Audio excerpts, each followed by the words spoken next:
right, hello, welcome to Adventures in Lollygagging. We're back tonight. We're playing more We're in Danger, game that I have been making for some time, and we're continuing our play of our kind of calling it Heckboy. It's a genre kit. It's a certain flavor of We're in Danger, as the game We're in Danger is all about putting people into horrific or dangerous situations and them trying to work their way out of it. And there's a specific flavor in the book that allows you to kind of play monstrous or mutant or powered heroes of some kind. And that's what we're doing right now. We did part one last time where we created our organization. Does anyone remember the name of the organization? I do. You remember? It was something Bureau. AB4. Anomaly Bureau. It was the AB. AB. How could we forget? Yep. Come on. It was the AB. Anonymous Bureau. I think it was the what is it? Anomaly Bureau Team 4. Anomaly Bureau. And you guys are Team 4. Exactly. And you guys, we'll go over your characters in a second. And you guys were sent to the city. So there's all these different tables in this chapter of the book where you can kind of create your organization, create your focus, figure out what's the big bad danger that you guys are facing against and facing off against, and where is this going down? The haunt is what I call it.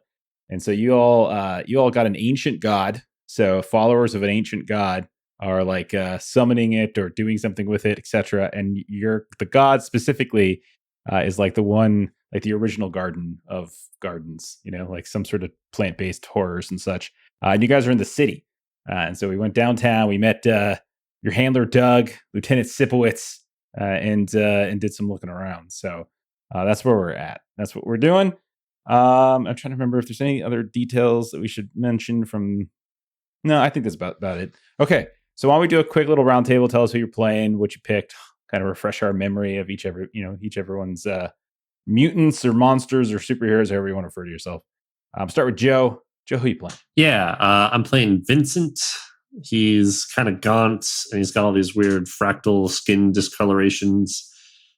His power is matter manipulation, and he's done it to himself several times, so his limbs are not all exactly the right length anymore, so he's definitely pretty noticeably not human because of that. He's got a 1 in his aberrance to reflect that, 2 savvy, 3 ferocity.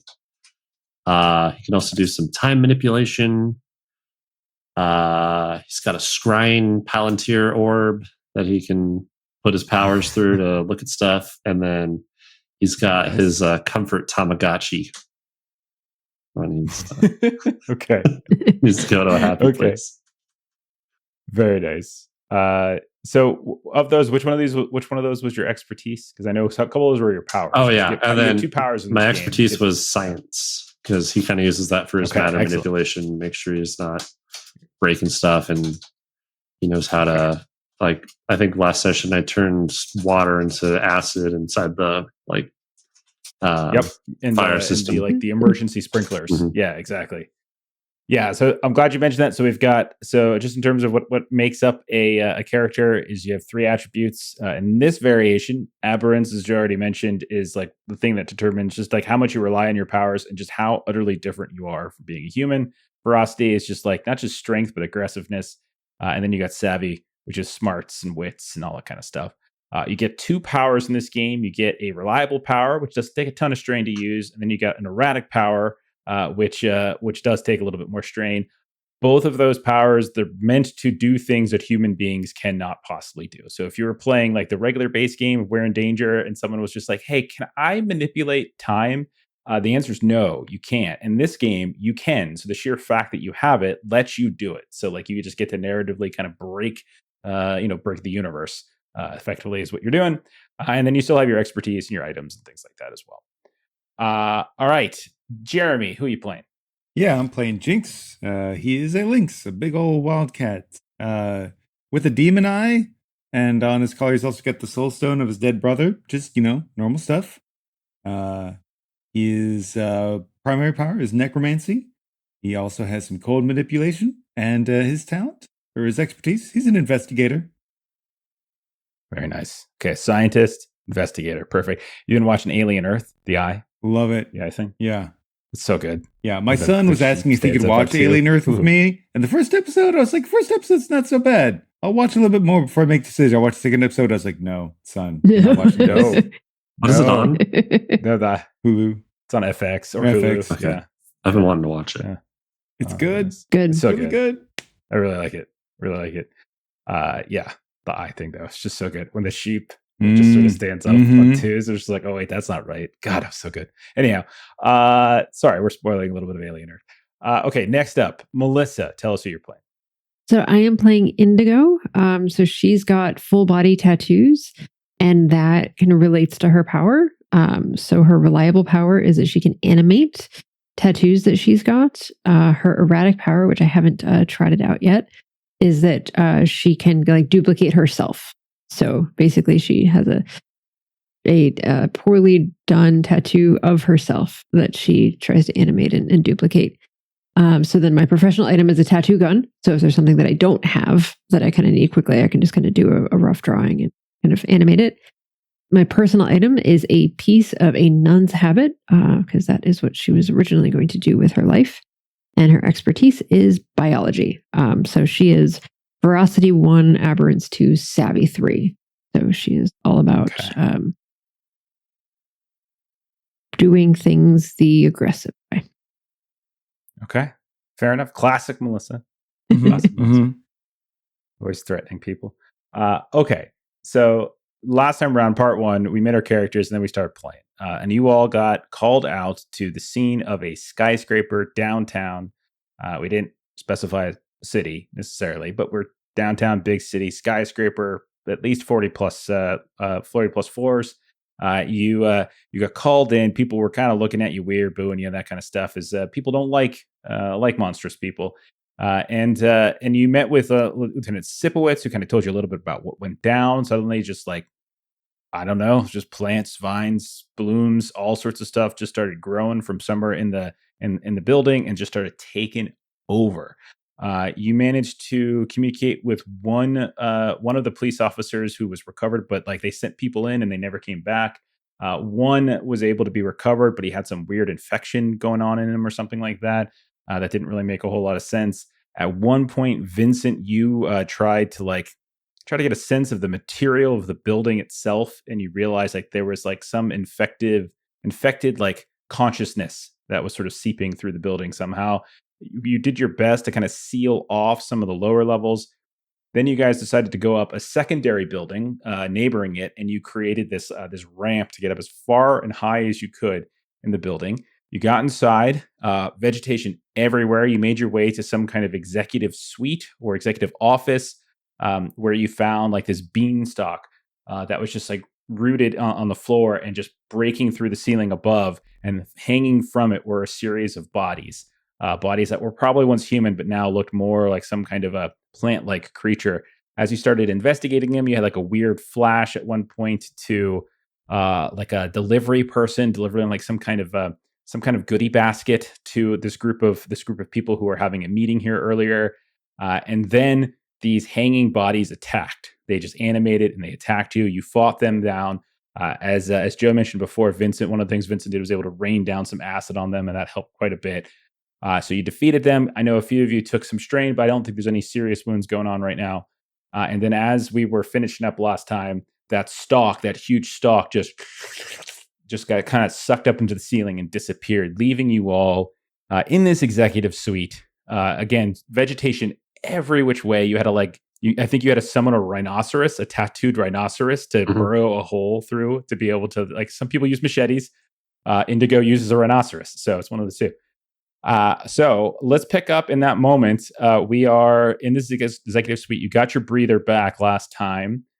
What do you think you guys want to do next? You're not all the way up to the top of the building, but you're towards the upper, quarter of the skyscraper. So what do you think you guys want to do next? So now that giant mass moved out, the beanstalk thing, do the plants seem less animated and less growy around it? Kind of the same. You don't see active growth. It doesn't look like anything's actively growing, but if it is, it could be doing it very slowly. The one big thing the beanstalk disappearing did is it left these corpses inert. it seemed like somehow that was kind of connected to these and like animating them in some way. But the vegetation is still blooming just fine. Okay. All right. I think we were kind of aiming for floor 40-ish was where we thought it was last time. There's some sort of chanting, maybe someone doing a ritual thing up there that we need to interrupt. So I guess we're just going to try and make it that way. Okay. I guess I want to throw a thing out with my scrying orb and just try and see if there's anyone nearby that we may have missed that needs our help. Okay. Give me a test on this one, because there isn't like, I wouldn't like if you're deciding to run this later because powers take strain, like a lot of the times just let it happen, especially if it's outside of a confrontation. But in this particular case, because we have established there is an active consciousness in the building working against you, I'm gonna ask for a roll. Sure. So give me a test on this one. Okay. So 46. I'm using my power. I'm using an item, so I got a +1. Roll that. Not the best. And I think this would be probably savvy, I think, is usually what I'm using when I'm doing this orb. Okay. So I got a 5. I think that makes the most sense too, because it's also like your personality facing off against like whatever this power is. So like it's like kind of like a battle of wits in some ways. Yeah. Right. So I got a 5, a 4, a 2, and a 1. And I get a +1 to one of those, so I can bump that 2 to a 3. And then I would only take 1 fumble. Okay. So I have 1 success and 1 fumble, or 1 hit. Okay. So as you're concentrating, you get the Palantir out, you're looking into it. Like there's nothing physically probably that's happening to you. Like you're not physically being attacked all of a sudden, but you again feel much like when you reached out to the building itself and sort of explored its different materials and the seams and such. You feel a presence, a powerful presence, a presence whose like consciousness far exceeds your own. It's like trying to like understand sort of the enormity of the ocean. Like it's just this massive thing that when you're only familiar with like your own mind, this just seems so much more. And maybe just that presence alone is enough to sort of weigh you down. But amidst all of that, even though you can't quite like push up towards the upper floors that you want to find, you do hear like this voice, this kind of whimpering consciousness underneath it all. Help! If anyone's there, help me! Anyone? Help! And like it's not. And then the other two can't hear this. This is all kind of happening. Like you feel like you're like almost scrying, like you said, on an individual. And you see what looks like this large bullpen of cubicles, and then there is a managerial office behind like broken glass, and there is someone inside of like a cabinet. And they're like hiding in a cabinet, and that's where this voice is coming from. Okay.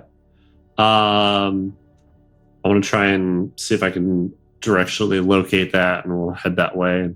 Okay. Tell the others like I figure like maybe a floor or 2 above you, but not all the way to the top. It's like somewhere above, because you remember. So if you all remember, there is like a pharmaceutical company, medical company that kind of controls a lot of these floors and things. Okay. Sure. All right. So you guys want to look for a way up. So are Indigo or Jinx trying to do anything more? Trying to do any investigating or poking around, or just looking for a path up? Like, is there something the 2 of you are doing? Yeah, I mean, we already talked to the officer downstairs, seeing if he's willing to look at the, who came in, who came out. But maybe I could do some poking around, see if there's anything like any new notes, anything of that nature. I'll do some investigating, a little poking around. See if we can learn a little bit about. Because basically, Jinx wanted to know who it was that came, where they're from, and maybe we can backtrack that to an idea of what to do. Okay, so why don't we do? If you want to do it this way, we could do a task. Okay. And say, as you guys are on this floor, or maybe even the floor above, just the process of you all methodically going from like section of the office to section of the office, one floor to the next, like looking around. We can treat this like a task and say like it's just you're collecting things and pushing through and like burning down some of the vegetation, and pulling out a rhinoceros again. So we can just call it a task and say that I would call it though a medium task. So this means like there's 6 strain to divvy up amongst the 3 of you, as there is a lot of resistance as you push up. So you can divvy up that evenly, or someone could take it more. That's your guys' call in terms of how you want to handle that. Like a couple. Okay. What's the total? 6 total. Total is 6, and you can split it however you want. Okay. So my top track is full. So I've got 4 strain and 1 wound. So I can take at least 1, but if anybody else is lower. I'm at 3 strain. So if you take a couple, you'd be taking a wound. Okay. I'll take 2 for sure. I can take 1. All right, I could put myself at a wound. Nah, don't do that. I'll take a third. Yeah. Okay. All right. And maybe because you're Jinx, the investigator, like you're poking in some of the places, the harder to reach places, right? Because you're a cat. Yeah, so maybe it's a little, you're I'm getting using, like scratched here. There's some of those bodies down here. I use some of my necromantic powers. I've got this crude like abomination of like joined together, arms and stuff, and it's like crawling around and just setting stuff on it. Hold this. Okay. So one of the things that you notice as you're traveling from section to section and from place to place is that you're seeing you find like at these desks, these like kind of welcome desk, the lobby of different subsections of the company. Like you can see like check-in clipboards and stuff. Everything again looks almost looks post-apocalyptic, as if like nature has overtaken it once more, right? But you can still see the semblances of floor, of building, of like a furniture. But you find these like little check-in areas. Some of them might be physical, some of them might be something that you tap into with some electronics. But you definitely see that there have been several deliveries over the course of like the last 2 or 3 days from a company called Green Seer. And like it looks at first like once or twice it might just be someone getting flowers delivered or a gift basket or something like that, but you start seeing it over and over and over again, and it's just like in every which way you go. And as you kind of explore some of these cubicle areas, you start to see, similar to that executive suite that you were in, like these little wicker baskets that have kind of almost unfurled in some way, and like as if stuff is growing directly out of the basket itself. Not even the items in it, but the basket seems to have just spread here and there, which probably you might come to the conclusion that these were like little seeds to kind of get things started. Okay, well, I hate everything about this. That's gross. Yeah, if Jinx points that out to Indigo, Indigo might try to use her expertise in biology, maybe, to look a little bit closer at one of those baskets and try to see what she can see. If this, obviously she would not know what it is, but is it like sort of similar to some other thing that is known to us in nature? Yeah, you can do a savvy. That sounds like a savvy roll, and apply your biology to this if you want to do that. Yeah, Indigo's not the brightest. 3 for savvy. Okay. Yeah. Okay. Just thump. You heard Norse Foundry just just like thump. Okay. A 1, a 1, a 4, and a 6. So I'm going to and then I got a automatic success because of my biology expertise. Your biology. So I'm going to take 2 strain and succeed. No, you're going to take one. You're going to take one strain. 1, a 1, a 4, and a 6. Yeah. Okay. All right, because you can cancel the other one. All right. Okay, so thinking's hard, maybe. It is. It really is. Okay.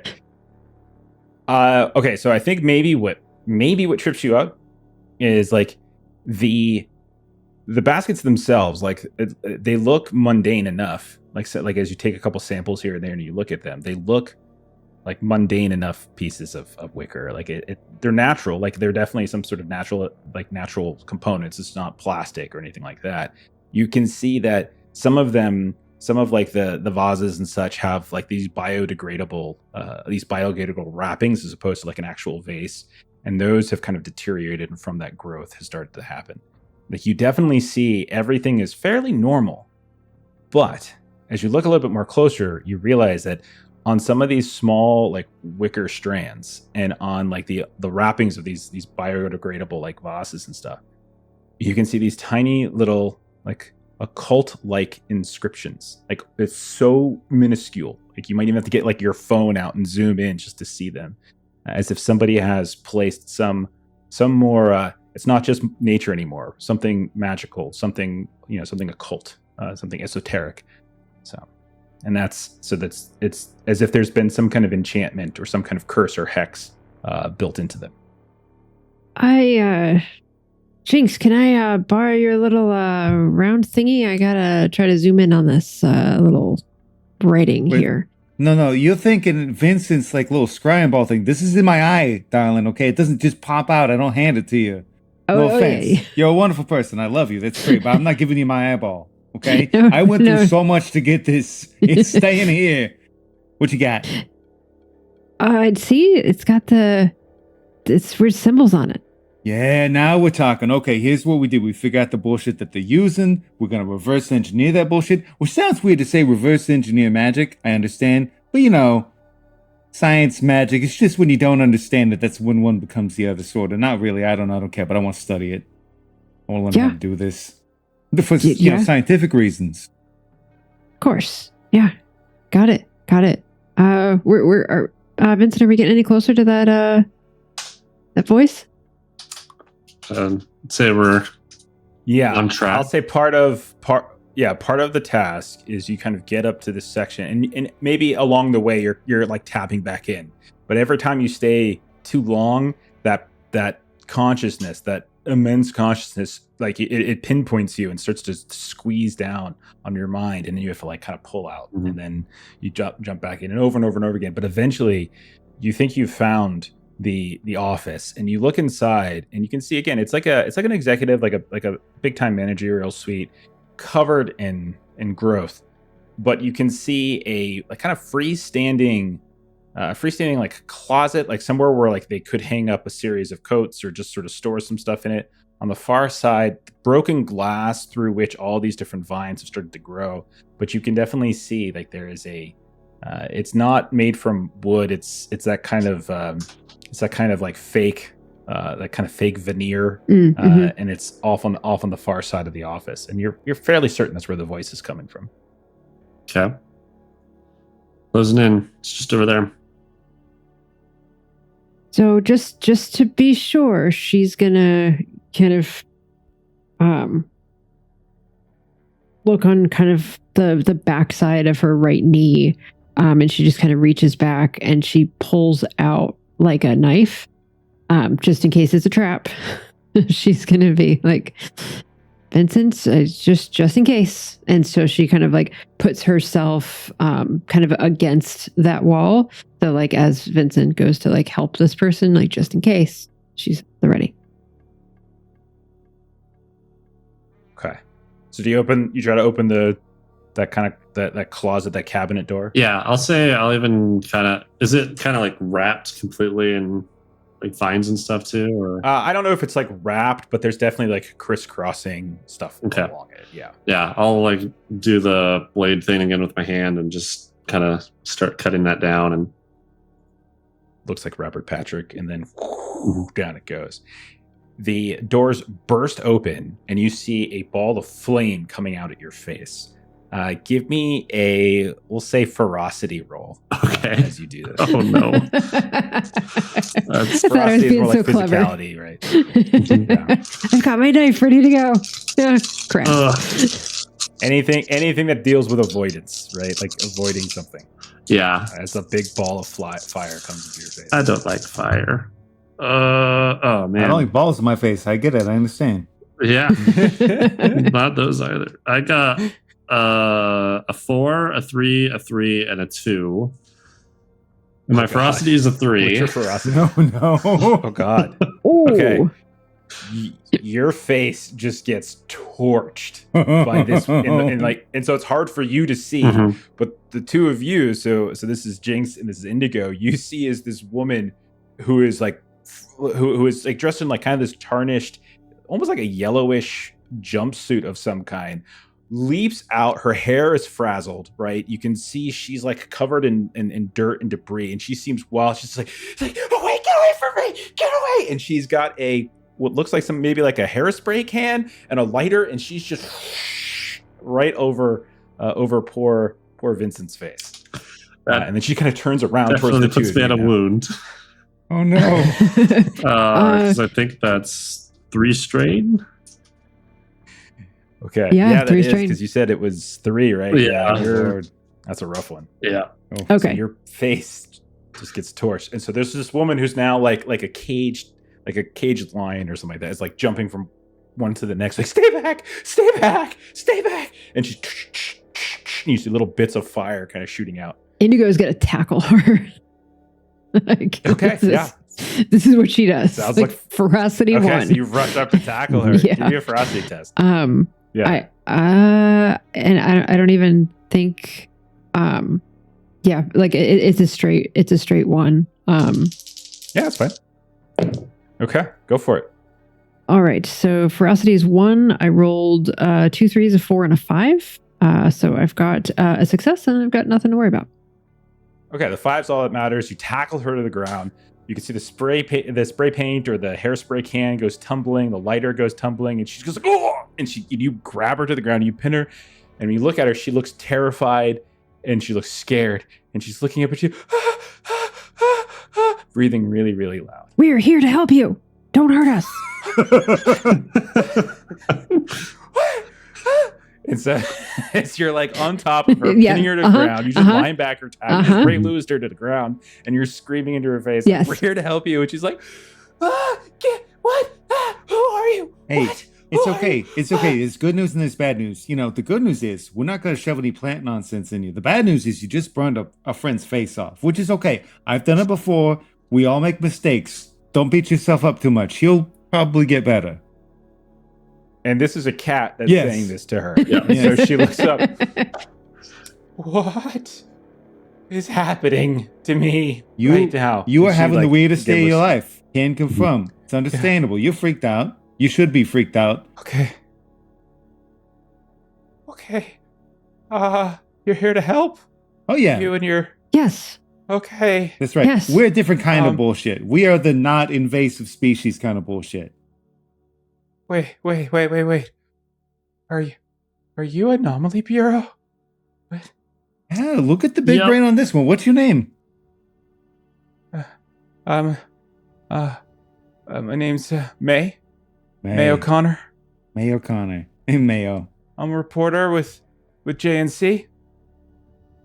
Hey, yeah, you came here for a big scoop and it was like too big, right?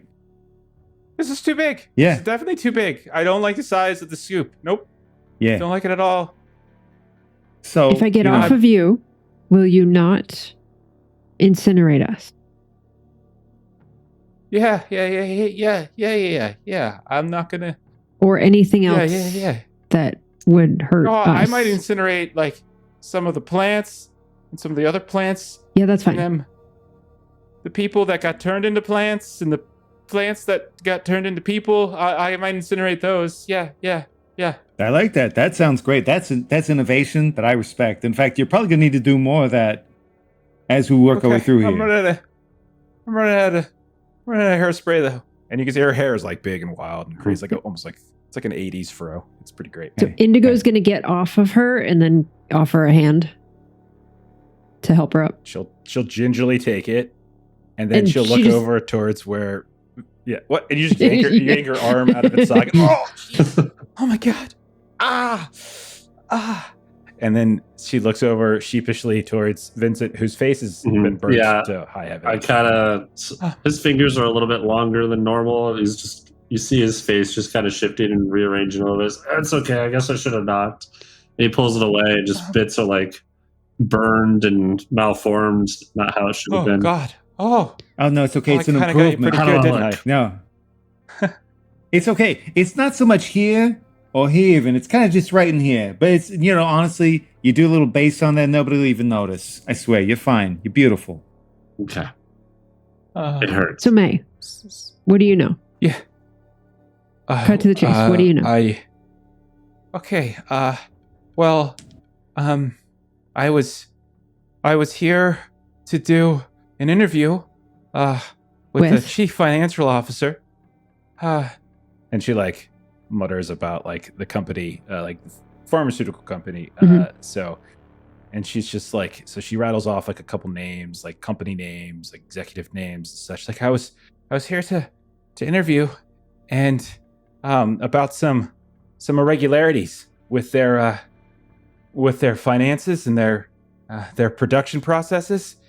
And before we were able to do the interview, this fucking happened. And she like kind of just looks around. So that's what I know. What is this? This isn't. I'm a financial reporter. I don't do this. I don't think Mass did this. This is. No. Hey, what was the name of that green something other company again? Greenseer. Yeah, Greenseer. You've been doing some financial digging. Does that mean anything to you, Greenseer? I mean, yeah, but not. They're a florist. Okay, because They're like, yeah, that's all. They're just like they're like a local chain. That's all. There's like, I don't know. There's like one down the street from my apartment. okay, maybe it's like one of those subsidiary things, and they were using like some sub company to send in their bullshit flower baskets that then turned into all this bullshit. That's what started this. Everywhere that we've been where this happened, it sprouted from gift baskets from Greenseer. But they've been getting a lot of them recently. This is from gift baskets.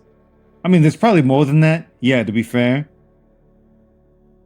Okay, well, Somebody that's great. Hey, do you want to see what like like creepy like magic script looks like? Because somebody was writing spells on these baskets. It's amazing.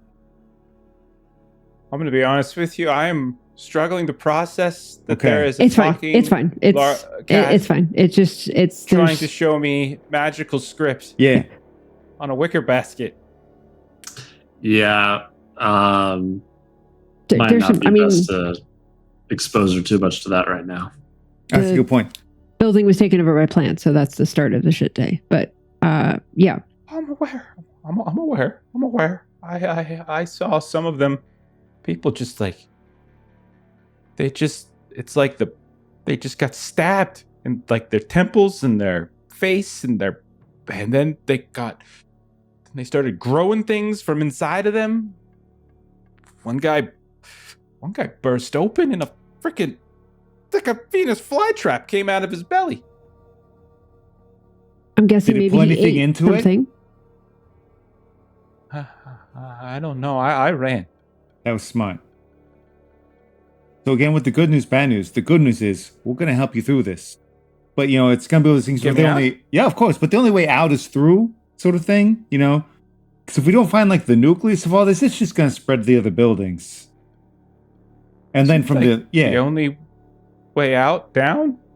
We just go down, and then there's, like, a series of doors, exits, and such. Well, this Yeah, is yeah, like but- spreading a lot, and we're kind of here to stop it from spreading. So Yeah, we got to pull the roots out, Because if we don't do that, it doesn't matter if you go down through the bottom doors. The rest of it's just going to catch you again.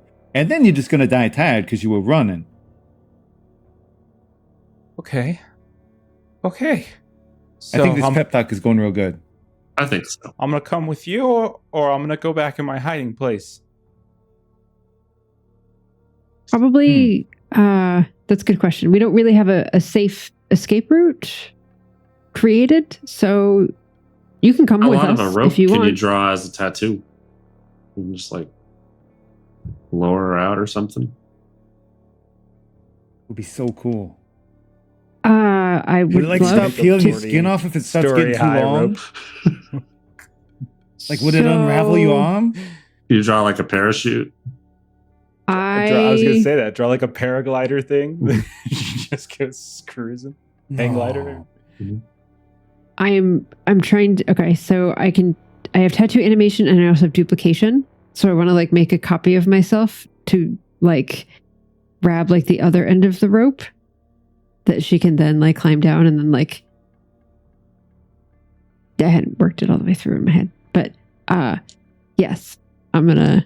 So we're close to a opening in the building. Yeah, you're right up that we'd be able to. Yeah, there's a window. Like you again. Remember the whole top of the building is like coated from the outside. That's why you summoned the rhinoceros to kind of like burst through it all. So you'd have to like break through it. Everything's really dark. There's really only like emergency lights flickering here and there. That's really all there is. So you'd have to like bust through it to get outside. Were there like helicopters and stuff kind of flying around? There was one helicopter, but they were getting warded off. That's and right. As it got too close, Yeah. it got lashed at by like part of the building. Okay. So I would like to either find an opening in the side of the building or make an opening in the side of the building. I could help you make one. Excellent. Okay. Again, I think I'm not going to no roll on this one. I think if you're going to do the same process that you guys did before, this is one of those situations where like no one's working against you. If you would just want to like summon something to knock a hole in the wall, that's fine. Mm-hmm. So you just do it. You knock a hole. You hear the shattering of glass. You see the tearing of the vines, and then you feel a rush of air coming from outside. You see a handful of lights suddenly bleed in as like the building on the opposite side across the street from you. You can see it lit up, and you hear the sounds of like a helicopter somewhere and everything. And you guys are like 40 something stories up, so you're pretty high up. But there is a hole in the side of the building now. So what are you doing? Okay, so Indigo is going to use her tattoo gun and tattoo animation to make a parachute for this woman to jump down with. Okay. And I love it. We hope that the animation lasts long enough for her to float all the way down to the ground before it disappears. Okay. Will you...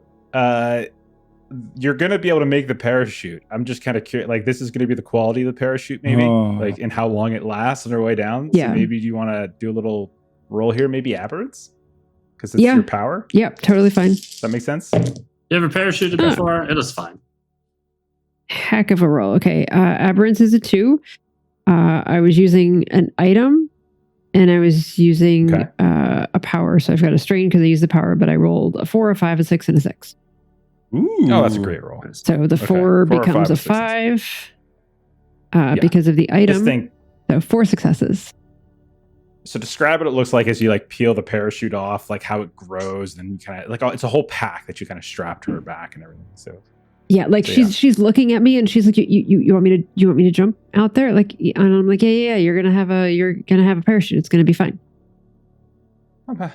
Normally I wouldn't be into this, but if it gets me out of here, okay, that's safe. And you just peeled it off your forearm. Where'd you peel it off? Yeah, I was gonna say like she's definitely done this before, and so it's just sort of like right around sort of like her like elbow that she like has this like parachute, and then she just kind of like pulls off and just kind of like shakes, and then suddenly it's like, you're gonna be good. Just don't think about it too much because it's only gonna last for a few seconds. So like get on your back and just go. Okay. Yep. And she's like terrified, confused. You got it on? But you're telling her go. You got and it then, on? Like, and she like kicks you out the door. And you just kick her out. Whatever you do, don't look down or the magic stops.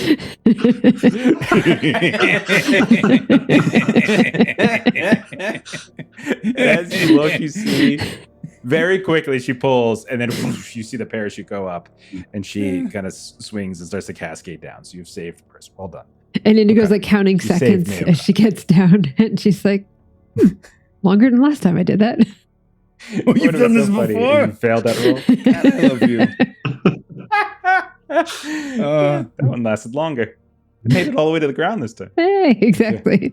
Right. You know, you really got to find the joy in these terrible situations. Yeah, that's what I mean, she, good on her. Aim for the bushes. God damn it. I love that. So funny. I just think about that scene and it makes me laugh. You have to watch it. You thinking the same thing I'm thinking? Aim for the bushes. Anyhow. Slow motion down. So funny. All right. What do you guys want to do? Vincent, are we still going up? Yeah, I think so. I mean, it's just more confirmation that it's happened kind of out of nowhere. Gotta find the root cause, as it were. Plant. Oh. See what you did there. Everyone take 6 points of strain for that. When did Adam get here? Oh, God. All right. Okay, so you continue to push up, and eventually you guys find... no more attacks for this. You continue to push up, and one thing you notice is you push onto a new floor.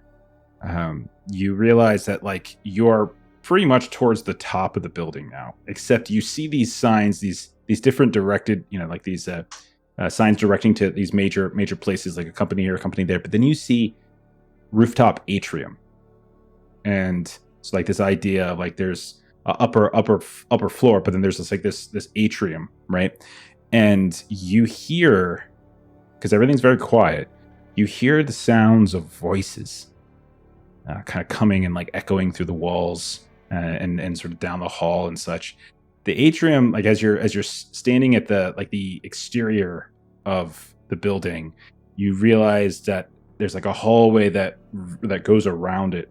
Okay, and like in the center of the building, there is just like almost like a bowl is sitting at the top of a building itself, and so it's kind of open to the sky. But you can see there's like a series of signs that says atrium access, atrium access, atrium access, and from it, these massive, thick like vines and roots are like pushing through, as if they look sturdier and stronger than anything you've seen before. And you hear the sounds of like a series of voices kind of cascading out from inside. Well, I think there might be some of our chanting. Yeah. We're just gonna take them out, right? Can't talk, can't chant. Yeah. That's the point. I had an idea to try and, maybe try to make the environment a bit more favorable. I figure if I've got this little script that you found on the basket, that's great. What that is, that's like an incantation for how you give life. But that whole reverse engineering thing, I was like, wait a minute.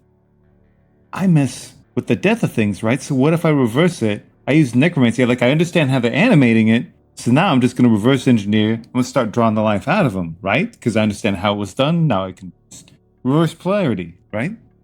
But I might be a little distracted while I'm doing that. Yeah. And then I'll let you guys do the, boom, boom. And I will bravely be over here doing that. You're gonna solve the mystery. Yeah. That's. I'm gonna bravely solve the mystery over here. Yeah. You got this. Out of the way.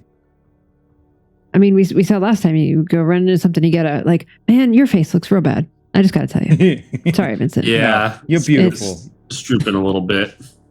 Oh no! Don't pull at it. Oh God, no! It's gonna heal even weirder. Oh, I'll fix it later. Hmm. It hurts. So there's atrium access. Are we at the top floor, or are there more floors above us to... Yeah. So there's more floors above, but there's only think of it like the exterior of the building is an actual floor. And then kind of think of it like a U. Like there's a U at the very top of the building, and there's still rooms along the outside, etc. Okay. But then in the inside, it's got that atrium. So people can both look out over the city one way and then look in over the atrium the other way. Okay. And that's what you're basically in now, as you start moving around this exterior hall. It's this is the big obvious spot with all the vines and stuff. If I start messing with that, they're going to come to it. So maybe if you want me to wait a beat before I start that, and if you want to reposition, then they're going to come here. They're going to be like, hey, who's this asshole messing with our door? And then you're going to be like, ha, I got you from behind. Setting up a trap. Yeah. I like it. Like heroes. Okay. So so speaking of positioning then, so what do we do? Like, who is going where? I want to go kind of outside and see what I can do to disrupt this chanting. So, okay, so like into the atrium area. Yeah. Okay. All right. And then what about Indigo? Indigo, I think, will be kind of second level. So she kind of wants to see kind of as they, we might say that Vincent's bait a little bit. So just going to see how they respond to him. And then she's going to kind of try to respond in kind. So like kind of he's out first and then she's kind of mid and then Jinx is in the back. Okay. Bravely. And then what about, so Jinx, you're just like staying in the back, like is there a particular place? Well, instead like we were describing, like they had the like even thicker versions he's going to start trying to use his necromancy to kind of start withering the vines around here. Okay. To like lessen their domain, so to speak, and maybe also be a distraction of sorts. Okay. So we'll say that'll probably trigger like a confrontation intersect. So let me describe, and I'll give it to you first here, but let me describe what it is that both Vincent and Indigo see as Vincent goes in on sort of the bottom level, climbing over some of these big roots. And then we can see like Indigo finds a stair, goes up to the second level of the atrium, comes out to a balcony. And what the two of you are able to see is in the center of this, what otherwise would be this beautiful place. Like there's a garden unto its own here, most likely. And at some point in the past, there was probably a series of balconies overlooking it. Above you, as you look up in the sky, you can see centered perfectly is the eclipsed moon. Because if you recall, there was that darkened eclipse right over top of it. Now it's like a 3/4 moon. It's not full moon, but it's completely dark and it's above you and it's still eclipsed. And you see, like, if the last thing you guys saw was there was a comet that was kind of slicing through it, you realize now the comet has gotten bigger and bigger and bigger and seems to just be growing in size. And all of it is perfectly centered as the two of you look up in this open space above the skyscraper. The second thing you notice besides that is in the center of the atrium, it almost looks like there has been a platform that has grown, not been built, of all these different kinds of vines and roots and such. And on it, you see a dozen people all wearing various shades of greens and browns, these tattered robes and such here and there. And all of them are surrounding some kind of split, it seems like, almost a portal of some kind, just hovering above them. And you hear them chanting some kind of archaic phrase, some sort of archaic language. You've heard this before. This isn't the first time you've heard it. And you can hear them doing it. And every time like they chant it, you see like the portal kind of grow bigger. You can even see their stuff growing out of it in some ways. And then that comet continues to just grow and grow and grow above. That is what the two of you see. Okay. Does there seem to be more, like, are they all kind of equal looking? Is there like one that looks more like the chant leader or anything like that? Does anyone stand out in that group? Yeah, there is one that appears to have like a staff of some kind. You can see this large gnarled staff. No one else really seems to have anything of that regard. Some folks just look like normal people. They look like they have like coveralls on. Other folks are wearing almost like cosplay robes of some kind. Right? So there's like this mixture, this like weird mix of things. And again, there's like a dozen people here. Okay. So you said it's kind of like U-shaped. There's this atrium. It's kind of like open to the air or whatever. Yeah. And you've been able to like weave between some of like the debris and like you can spy it. And then same with you, Indigo, on the second level. Like the minute you start to try to do something, they'll have a chance to detect you. But so far you've gotten to a position where you can kind of see what they're doing. So a lot of times on buildings or skyscrapers like this, there's usually like a big like radio antenna or something like that. I want to use my matter manipulation to try and turn that into like a spike and then a ramp and then just try to get it to angle and fall and impale hopefully somebody down in that group. Okay. All right. So why don't we? Okay, so let's move into confrontation mode then. So we're gonna do two things first, because I know Jeremy had said he wanted to start doing the sort of that necrotic type of spells to the roots. So why don't we start there? So while the two of you are spying what's going on inside the atrium, meanwhile back in the hall, that kind of exterior hall that wraps around the atrium, we see Jinx performing some kind of necromancy. So put together, your role here and sort of describe what happens. And I will tell you all this, that we are moving into confrontation, and it is a boss. So this is going to require 2 hits to succeed at tests in this moment. Okay. All right. So go ahead, Jeremy. What do you think? So I'm thinking I'll use my demon eye to kind of help me, almost like my version of a grimoire. I'll be using my necromancy. And maybe because I had an example of their spell work and I am a paranormal investigator, maybe I could use some of my expertise towards that. I think that's totally fair. That makes perfect sense, because you've been seeing little clues along the way. So that's perfect. All right. So that gets me an item, power, and an expertise. And do you think it's more of a savvy or an aberrance thing? Well, since you're using your investigator, so I would say maybe your savvy comes into play a little bit more. Cool. Yeah, that is better. Cool? That's actually better for me. All right, right on. All right. Okay. That two sucks. However, I've got a 4, 5, and a 6, and I like all of those. I'll use my item to turn the 4 into a 5. Oh, phenomenal! That gets me 3 successes, 4 because of the expertise.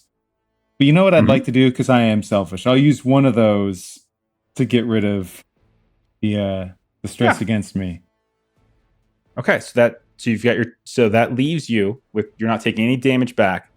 You get your 2 successes, your 2 hits, I should say, needed to pass the test, and you have that extra one that you could play with. Do you want to do that to like advance the threshold even further?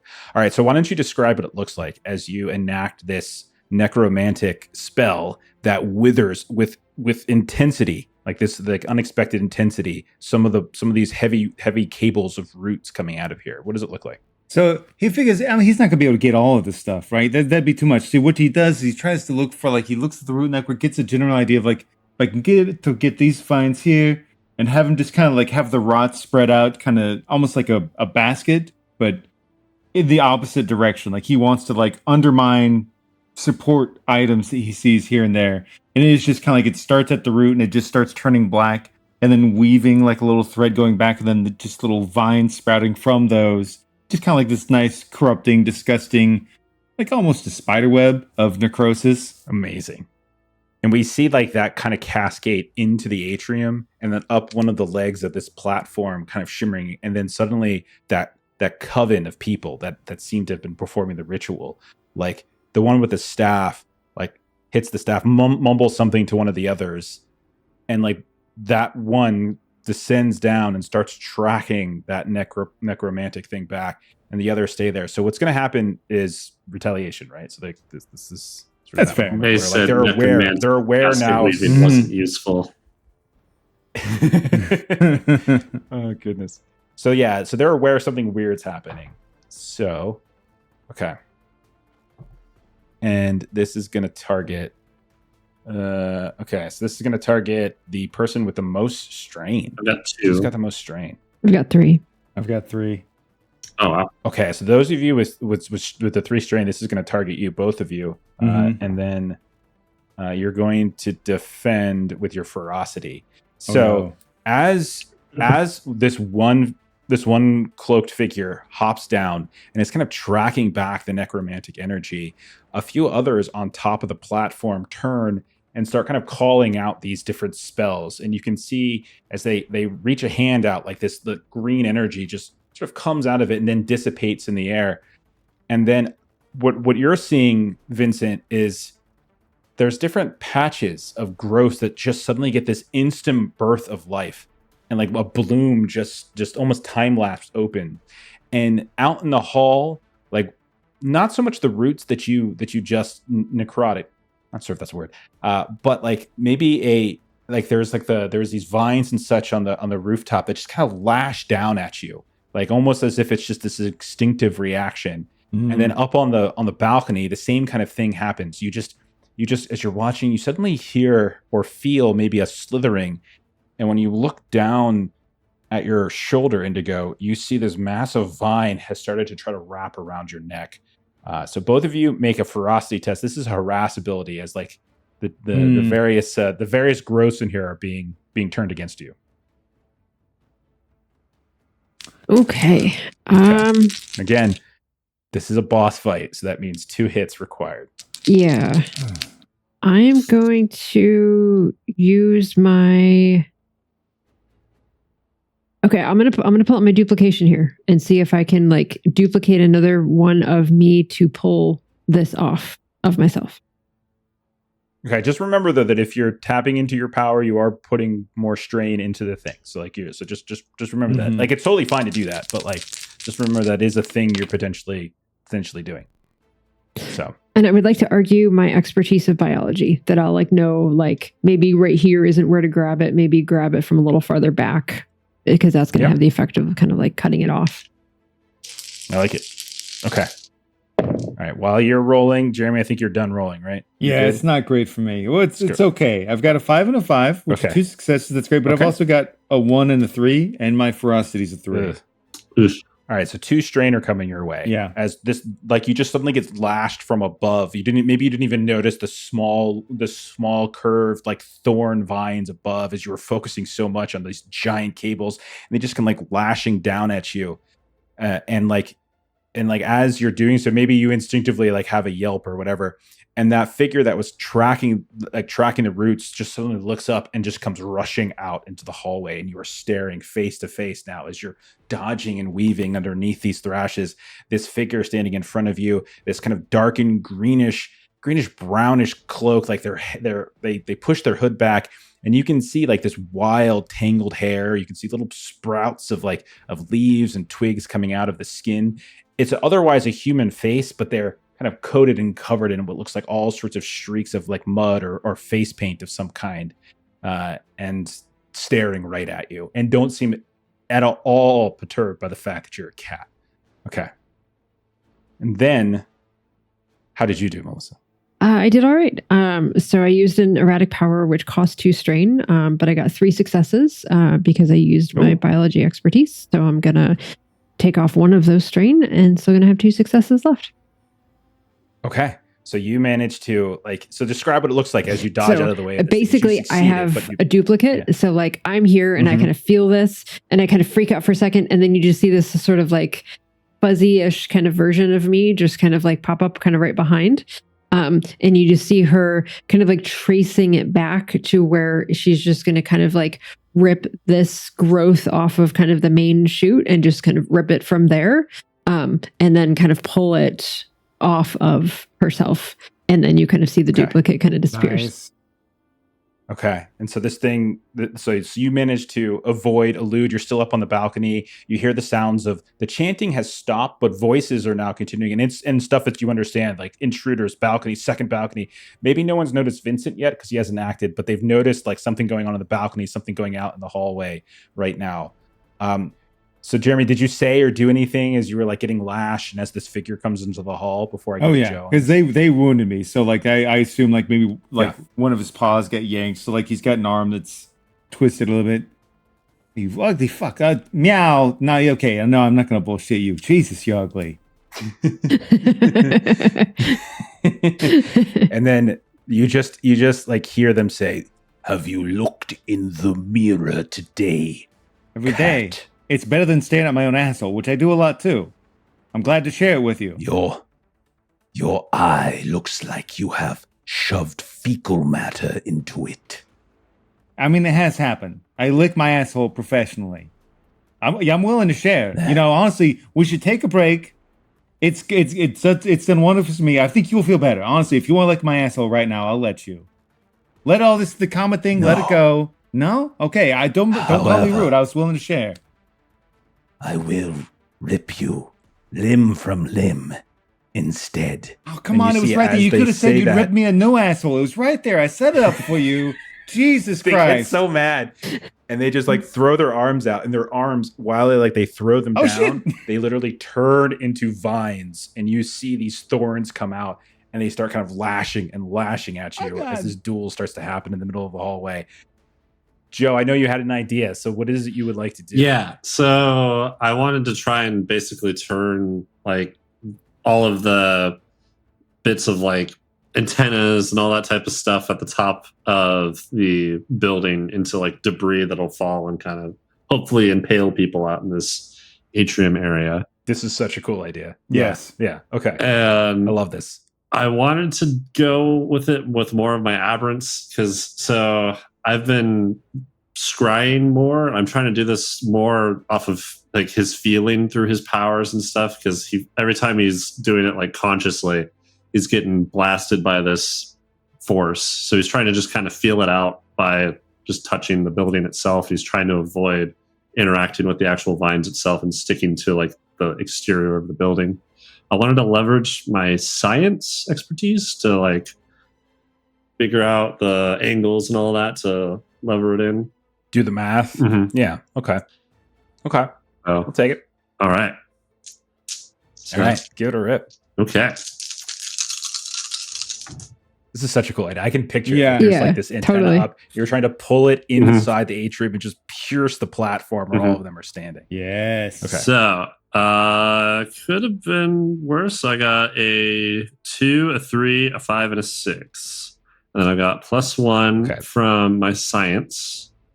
So 3 successes. Three My total aberrance is successes. a 1. So Okay. no So you fun. just got 3 successes in the work with, right? Mhm. Okay. So you want to put 2 to pass, Mhm. and then you want to do like the extra one just to continue to advance the Yeah. threshold? Yeah. Is that... Okay. Right at the All right. threshold. So as you reach out, and you figure out the way to like manipulate the matter and such that it bends inward and it eventually like tears. Those of you in the room, so I'm not sure if Jinx would see this, but definitely Indigo, you would see this like weird shadow as the entire atrium is lit up with the light of the comet, as the backdrop of that dark black moon. And then the comet like growing brighter and brighter as it's coming down.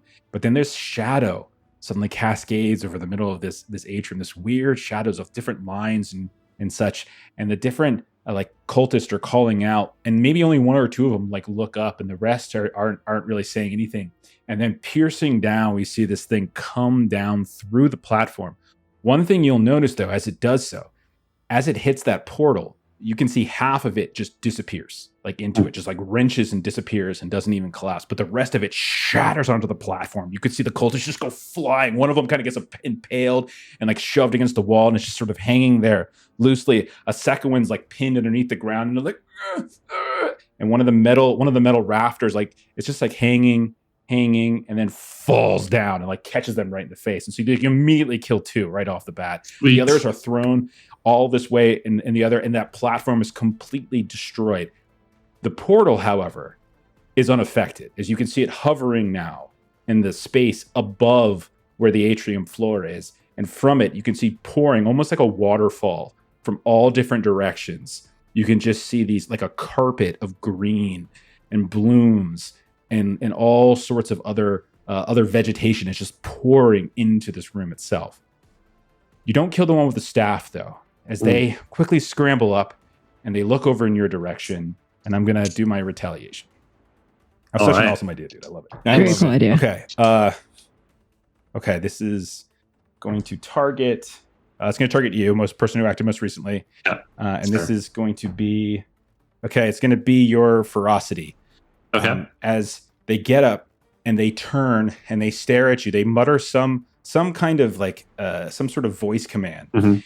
And like their staff, you could see like it reaches out with it, and then it just pierces. It sends this long like branch. This branch just hurls across the room like a spear, and it goes hurtling right at you. And then as it's getting closer and closer, you see it suddenly splits, and there's like 10 of these splinters now that are all about to pin you one after the other against the wall. So ferocity, as you're trying to avoid It's this. my worst one too, but we'll see what happens. I love hearing that. 1, 1, 1, 2. Oh, no. Okay. Of 3. Oh my gosh. Okay. Oh 1, 1, 1, 2. I have good news for you though. yeah. That was actually a scare ability. Oh. So you Okay. So what happens to you, and maybe no one else noticed this yet, or maybe Indigo's our POV, or or is like, it's like the POV of the audience. But in the mind of Vincent, you just got impaled by 10 different spears, and you are pinned against the wall, and you are hanging up, and there's one spear coming out of like your shoulder, one in your face, like one in your arm, and all of you're just pinned, and you're there, and you're conscious, and you're alive, and you take multiple points. You're going to take 3 I think it's like 3 levels of scared.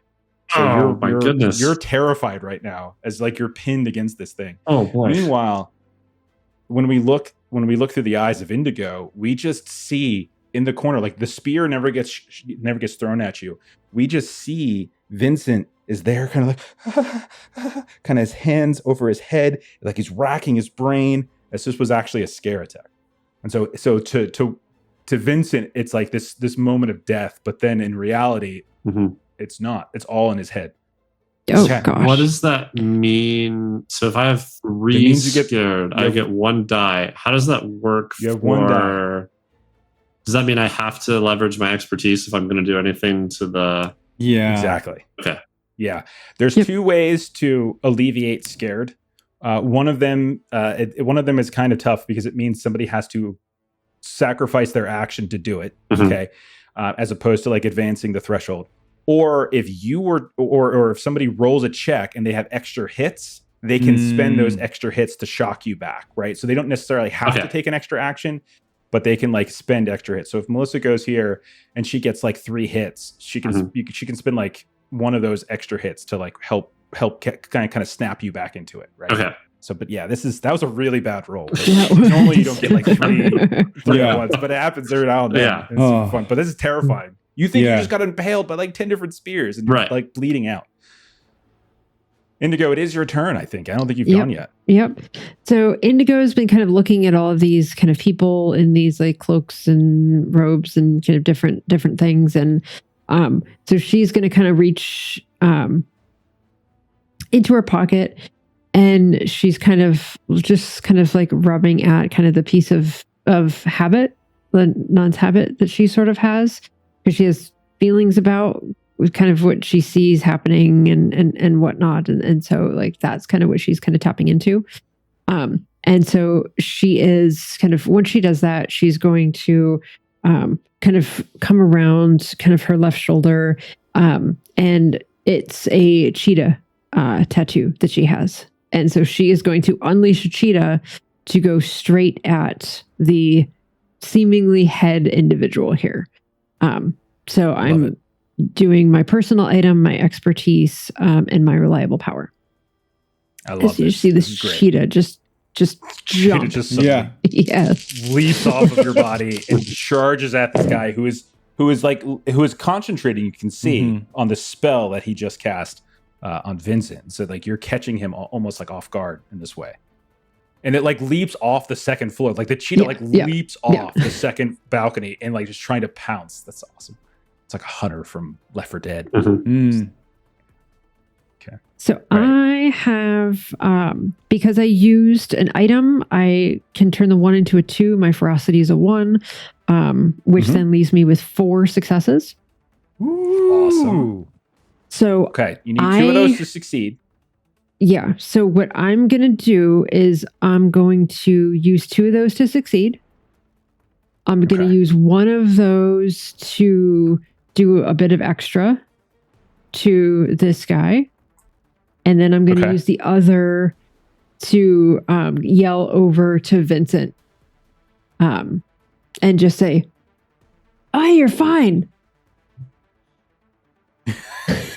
You hear so you hear the bedside manner of Indigo just yelled out at you that you are fine, and you just hear this gruff voice, and like then.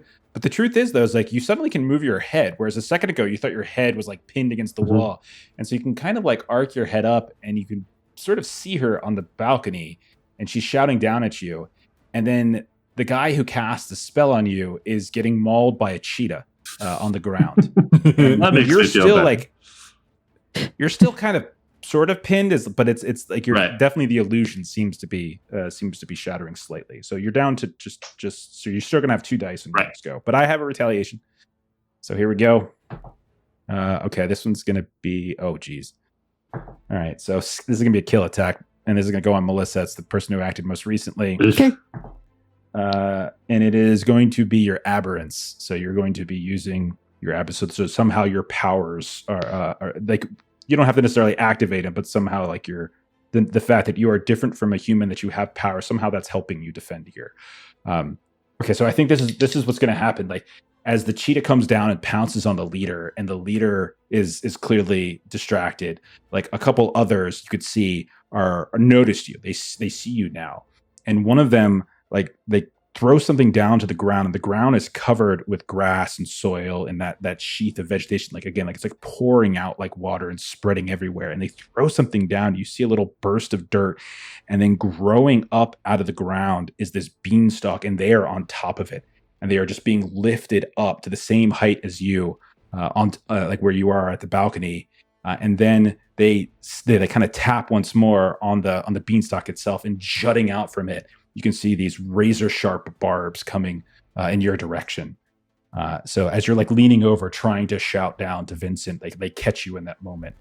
So aberrance here. Okay. It's a kill attack. Yeah. All right. So I'm going to roll aberrance, and I am real quick. I used my power last time, and I spent all 4 successes, which means I take a strain. Okay. Which means I take my second wound. So what I would like to imagine so what I would like to imagine is that, like, as the cheetah was sort of like coming off of the back of her shoulder, because she immediately sort of flung it to jump down, the cheetah sort of like launched from her shoulder, and so she just has this like big gash in her shoulder as she's like releasing that cheetah. Okay, I love it. Okay, so go ahead. Oh, that's not a good face. I'm just thinking about things. Yeah, so I'm gonna tag on my expertise of biology, because I want to see how I can sort of get down into kind of some of this stuff that's kind of popping up to kind of avoid these barbs. Okay. What's safe, what's not safe? Like, just a quick assessment of like, where are the poisonous barbs? Yeah. Where? Yeah. Okay, sure. Take it. And aberrance is 2.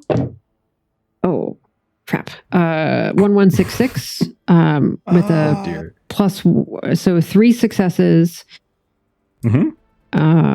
Yeah, 3 successes, 2 misses, 2 fumbles. 2 fumbles. Mm-hmm. But I have to have 2. You got a wound coming your way. I think a wound's coming your way. Yeah, 3 successes. So 2 of those can be spent to pass. 1 of those can be sent to cancel one of your wounds. So you're going to take a wound back. But you already have 2 wounds. So you're going to see she like thinks that she's going to like think her way out of this. And she like does the overthinking thing where she like zigs where she should have zagged. And so like she like kind of slips a little bit. And you just see all of these barbs just sort of like go into her. And it's not an illusion like it was with Vincent. This time it's real as one. Whoosh, whoosh. And so we just see you're effectively taken out of the fight. So the way I think about it in Heckboy is like, we know how it is with superheroes, right? Like in heroes and things, like, yeah, they could be taken out, but they might come back later in a different issue for whatever reason. Yeah. But effectively, you're removed from the fight as you are just shredded left and right. Your arm kind of hangs. Some of your tattoos are just tattered as all these different barbs, just this barrage of them kind of rip through you, and you fall in the atrium. Okay. So let's go back to Jeremy. Jeremy, you've got this guy in front of you. You're dueling in the middle of this hallway. You hear the sounds of a crash coming from inside. You kind of look over and you can see through a little bit of the window into the atrium. Like, there's just chaos. There's dead people left and right. You can't quite get a visual on the other two, your 2 companions, but you definitely know that that's a good sign. But this one guy's coming at you. What do you want to do, man? All right, so he's gonna play possum and be like, "Oh God, I'm sorry. I shouldn't have said what I said. I don't want to give you pink eye or nothing." And he's just looking and maybe spots at least one of those dead bodies, and he plays possum just a little bit, like kind of taunting him, kind of apologizing, but the guy knows it's not sincere apologies. and you just see one of the bodies from behind just starts crawling, turning over just enough to kind of limp itself over towards him, and then Jinx just wants to burst the guy's rib cage like a corpse bomb and have all the ribs come flying into his friend's back. I love that. Absolutely. That's so great. Yes. What are you rolling? I'll try and use the corpse side because that's usually what I do is my spell focus. I don't think I can argue any sort of like expertise or anything to that. I think I can probably just argue the corpse or the demon eye. Maybe savvy since it's more about trying to set them up. Okay, yeah, you're tricking them in. You're like luring them into a trap kind of deal. Yeah. I think that makes sense. Cool. Yes. Okay. All right. That sounds like a great That's roll. a good sound. Yeah, I have 2 4s, a 5, and a 6. So 2 4s. I'll turn that 4 into another one. 2 3 for sure. So you get 3 successes. Yes. Okay. Phenomenal. No fumbles. Do you want to just put all of that towards the? Yes, I do. Get the. Okay. So describe what it looks like as you take these guys out, because you just everything you just said that you were setting them up to do is successful. So describe what it looks like. It is just a grotesque corpse bomb, and like he was getting the one guy, like one of the bodies, to kind of like crawl over, and it's kind of like it. Basically, the corpse hunches its back up the way a cat does when a cat is stretching, but then the rib cage just spreads out and then shoots out. Just this guy just gets pinned. Yeah. Like, he just gets peppered with them, pin cushioned. Okay. So you've got these 2. They're down. Maybe you sneak over, you look inside, and you can see like there's dead bodies coming down from like that are scattered, pinned between the collapsed radar tower. You can see the platform has been shattered. Above in the air, maybe 30 feet in the air above, there is hovering this portal. And again, it's from every direction, every side of it is pouring like this slow, like molasses, this water of like of green vegetation that's filling up and spreading and spreading and spreading everywhere. You can see off to the side, Jinx, there's like this shivering, like you can see your friend, your teammate. You can see Vincent. It's just like kind of like sort of twitching a little bit, looks a little bit out of it, and he's staring up at the atrium. And when you look up at the atrium, or at the balcony, you can see one of those giant stalks is grown, and there's like a figure that's just throwing these spears, these like lashes, these thorns, and there is Indigo, just like what you just did, except this time not with bone. And then she falls, and I get to do a retaliation. Yeah, so I'm gonna do a retaliation. Okay. And so this is going to be against you. This is a scare attack, and you need to use your savvy, which makes sense. Okay. So maybe it's just like you just see your friend just get wrecked. You see your other friend over here who is like not fully with it, and now you're facing off against, looks like half the coven is probably still alive, and they're all kind of getting up, and some portal is pouring vegetation into the room, and you're it now. So keep your cool. Okay. All right. So he's gonna, he's got his savvy, and he's just gonna kind of like, he's a little beat up. Just gonna talk to the Soul Stone. It's like, hey, Jonah, the big guy, he listens to you. Like, if I pray, nothing's gonna fucking happen. If there's ever a time you want to pray for your little brother, it'd be great. Now's the fucking time. Now's the time. So you hear your brother's voice maybe speaking to you, but it's a question of how loud is it, depending upon the role. Maybe it's too quiet if you fail. Maybe it's just loud enough to talk you into it. Yeah. If you pass. All right. So savvy, which is a good one for me. Okay. So 3-2 before to my savvy's a 1, and then 6-6. I'll take those. You keep your cool. You're not going to advance the threshold here, but you keep your cool. It's your job. This is you've seen teammates fall before. It's happened. This is the deal. Like, you managed to keep it. And then what does your brother say to kind of snap you out of like this momentary lapse? I think Jonah legitimately would start like doing a prayer, because his brother was almost the equivalent of a paladin, and it does legitimately start like offering a sincere prayer. Okay. But right, like with a snide little "you jackass" after it's done. So you just hear like an amen, jackass. Exactly. That brings you back. And you realize job still needs to get done. we cut. Then I'm gonna throw it over to Joe. Joe, with Vincent, you're hanging there. You she snapped you out of it, but then she got immediately like shredded. Mm-hmm. But you're here and you're kind of moving, but you're not sure. Like you're not yet sure what's going on with reality right now. So what do you think you're doing? Yeah, she shouts at me to try to get me back into it. I look over and see her die or get just shredded. So not great for my psyche. I imagine he's going to retreat a little bit into his own head. He's scared. In his mind, he's like, you just hear Tamagotchi sounds. He's like playing a little game, trying to not be so psyched out. I've only got 2 dice. So you have an option if you want. You can try to do something to affect the danger. You can tap into your expertise. You can do all that kind of good stuff. But you can also, if you wanted to, I'm not sure if this is a better idea or not, is like you could try to just like spend your turn, just like psyching yourself back up. You completely forego any opportunity to like advance the threshold, and I'll still retaliate. But it's an option, just so you know. I'm saying I don't want to spend my turn doing that. He's a little more motivated to use his power. So there's still people outside. There's this big portal that he threw stuff at them, and when it hit the portal, they just got annihilated.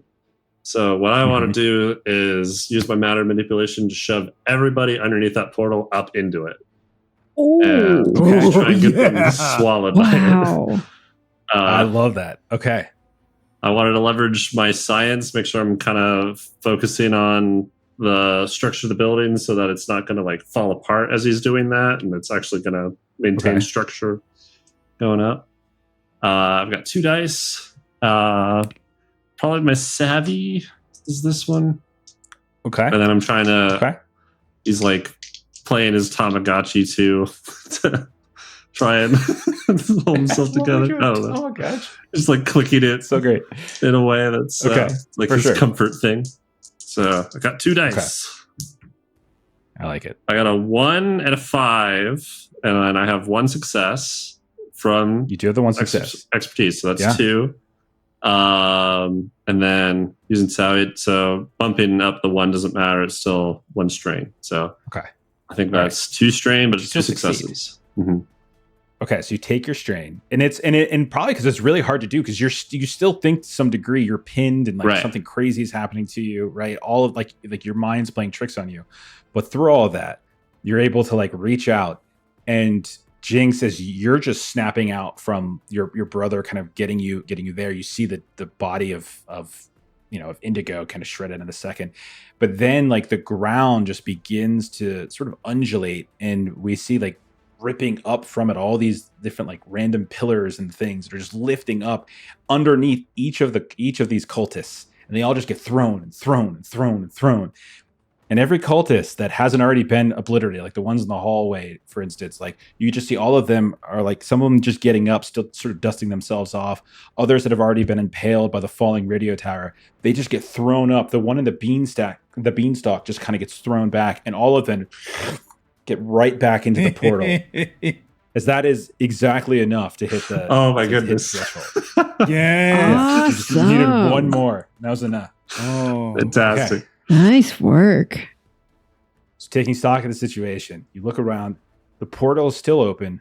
Vegetation is still slowly kind of pouring out of it. The comet is still closing in with that backdrop, that getting bigger and bigger in front of you.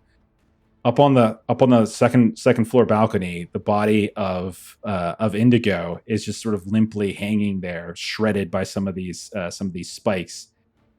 And I would say that Vincent, at this point, as like you see the effect of what you did, now your scared condition will drop as you realize like you have the full control of your faculties again. Sweet. Both of you can also recover 3 strain, as that was a boss, and so you can take a deep breath. I'm down to 1 strain then on my second strain. Okay.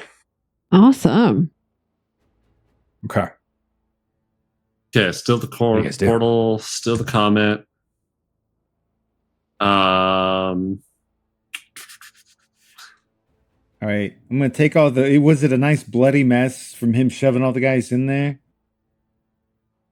Oh yeah, like you would see like people were like getting lifted and sort of like ripped apart by the pillars coming up and like you can see like maybe 2 pillars come up at once and just kind of grind a guy in between them as they move up. I'll try and buy us some time by freezing all that blood, and then just kind of creating like a little blender again. Just freeze the blood, take all the bones and stuff, and just kind of plug it up for now. Kind of keep it spinning to keep that vegetation from coming down, or at least so buy us a little time. So I'll say you can do this. Like it won't. It's not going to plug it, but it'll certainly slow it. So we'll see. That definitely buys you a little bit of time here. Okay. So while you guys are doing that, while you're creating that sort of that funnel, make my blood flow. While Vincent is kind of getting your faculties back, what do we see happening up on the second story balcony, Melissa? What do you think is going on up there? What we would see up on the balcony is a turn previous. You had sort of seen Indigo to be saved by a duplicate that kind of popped up. And when the duplicate appeared, it was sort of a not 100% there kind of version of herself that, kind of yanked on, kind of a bit of the vine. And so what you see is you just sort of see this similar version of her that's just sort of like crawling up a bit out of kind of this pile of things. And you see she's kind of keeps like shaking almost sort of like a feline or something would.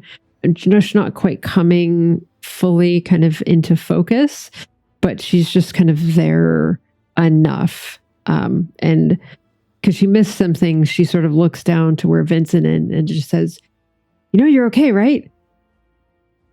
Yep. Are you okay?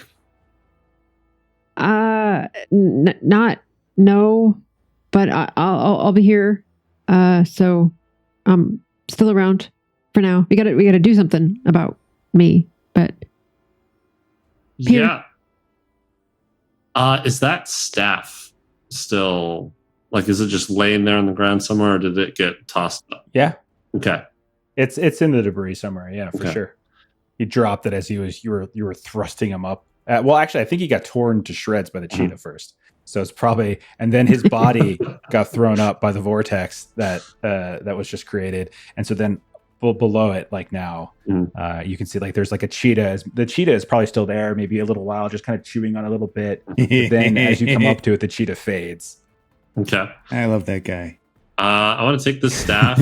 I've got my kind of scrying orb, and I want to like touch it to it and see, is there something we can do with whatever's going on to tap into this ritual? What can I do to disrupt it? Because this portal's still open. Seems like something's still summoning this comet.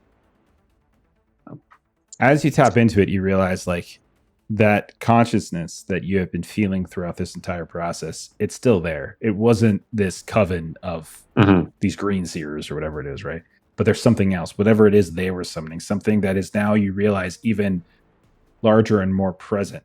And as you're doing so, you're trying to figure out like what to happen, what you can potentially do. Like the ground has slowly been filling with more and more of this. And again, it's very like, it's molasses, almost like a swamp is sort of getting pulled into that. This like viscous, thick, like mulchy kind of grass. And you realize it's like starting to shift in like almost like waves and getting kind of undulating, and shapes are beginning to show in it here and there.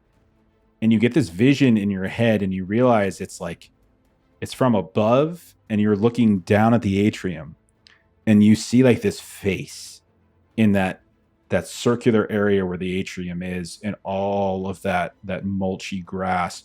And it's just like a face is just moving and cracking in some ways. And you realize like this very room is beginning to sort of play host to the consciousness that you've been feeling more and more, as if they've been pulling it out of this portal. They've been pulling something from a different realm into this one. Okay. So you could step through the portal and see if you can sever it from the other side, or you could, I don't know, fire missiles at the comet. Not sure. Do we want to step into the portal, guys? Seems like Nobody in their right mind ever answers that question in the affirmative. So of course we're gonna fucking do it. Because we're all fucking crazy. Let's do it. This is what we do. Yes. okay. Okay. All right. This so- will suck. So did the duplicate, by the way, with duplicate indigo, this is a new character, by the way. It's not even indigo anymore. It's a duplicate indigo. It's like that fuzzy Yeah. version of indigo. Yeah. What did you do? Did you change your abilities at all? So this is a different creature, a different entity. yeah, so basically I'm treating her almost the same, but because she's already a duplicate, what I'm going to say is that the tattoo animation is now an erratic power because she's Okay. not fully there, so she kind of can't even tell if it would work every time. So that's kind of Okay. how that seems like a fair way to handle that. What about her reliable power? Are you just making that duplication, or did you give her something different? It's a copy of a copy. It starts to get Yeah, faded after because a while. I would say duplication is definitely not a thing that she can do. So I Okay. would say her reliable power would be that, like, because she's not fully there, she can kind of like move through things. Okay, Some some phasing. sort of like ephemerality kind of thing. Yeah. Or phasing. Yeah. Yeah. Oh, that's cool. I like it. Ooh. Yeah, maybe it's like you're literally just discovering as it's happening. Like you're Mhm. you're climbing down the atrium, and like you go to move. You almost bump into something, but instead you just phase through it. Your shoulder isn't hit at all. They like go to like tap Vincent, like, you seem Mhm. better. And then as she goes to like kind of clap him on the back, as she tends to do with Force, her hand just kind of goes through his You shoulder. kind of do too, I think. Oh, I'm gonna. We'll go Yeah, with it. Oh my god, you're both so gross. I'm not really supposed to be out and about for too long. So hopefully we can take care of this situation because I do need to take care of, get her something. Can I suggest an assist from Melissa with her phasing ability? Like, I think it'd be fun to leverage my science expertise, and because it seems like if you approach this portal the wrong way, it kind of destroys things. But you can phase, so maybe you can line up your phase in a way that we're not shredded going through the portal. And then Ooh. I can make a Huge. platform to Okay. kind of lift us up more safely into it. Okay, so I was going to actually make stepping through the portal a task. So I'll say if you pass, one of you makes the test. So if you're making the test, Joe, Mhm. and then she's giving you the assist, if you pass and all that kind of stuff, then I'll say I'll waive the tax of like stepping through the portal and having it start to like Nice. pull away at you. Okay, So yeah, we can do that. cool. And Melissa thinks that's a cool idea.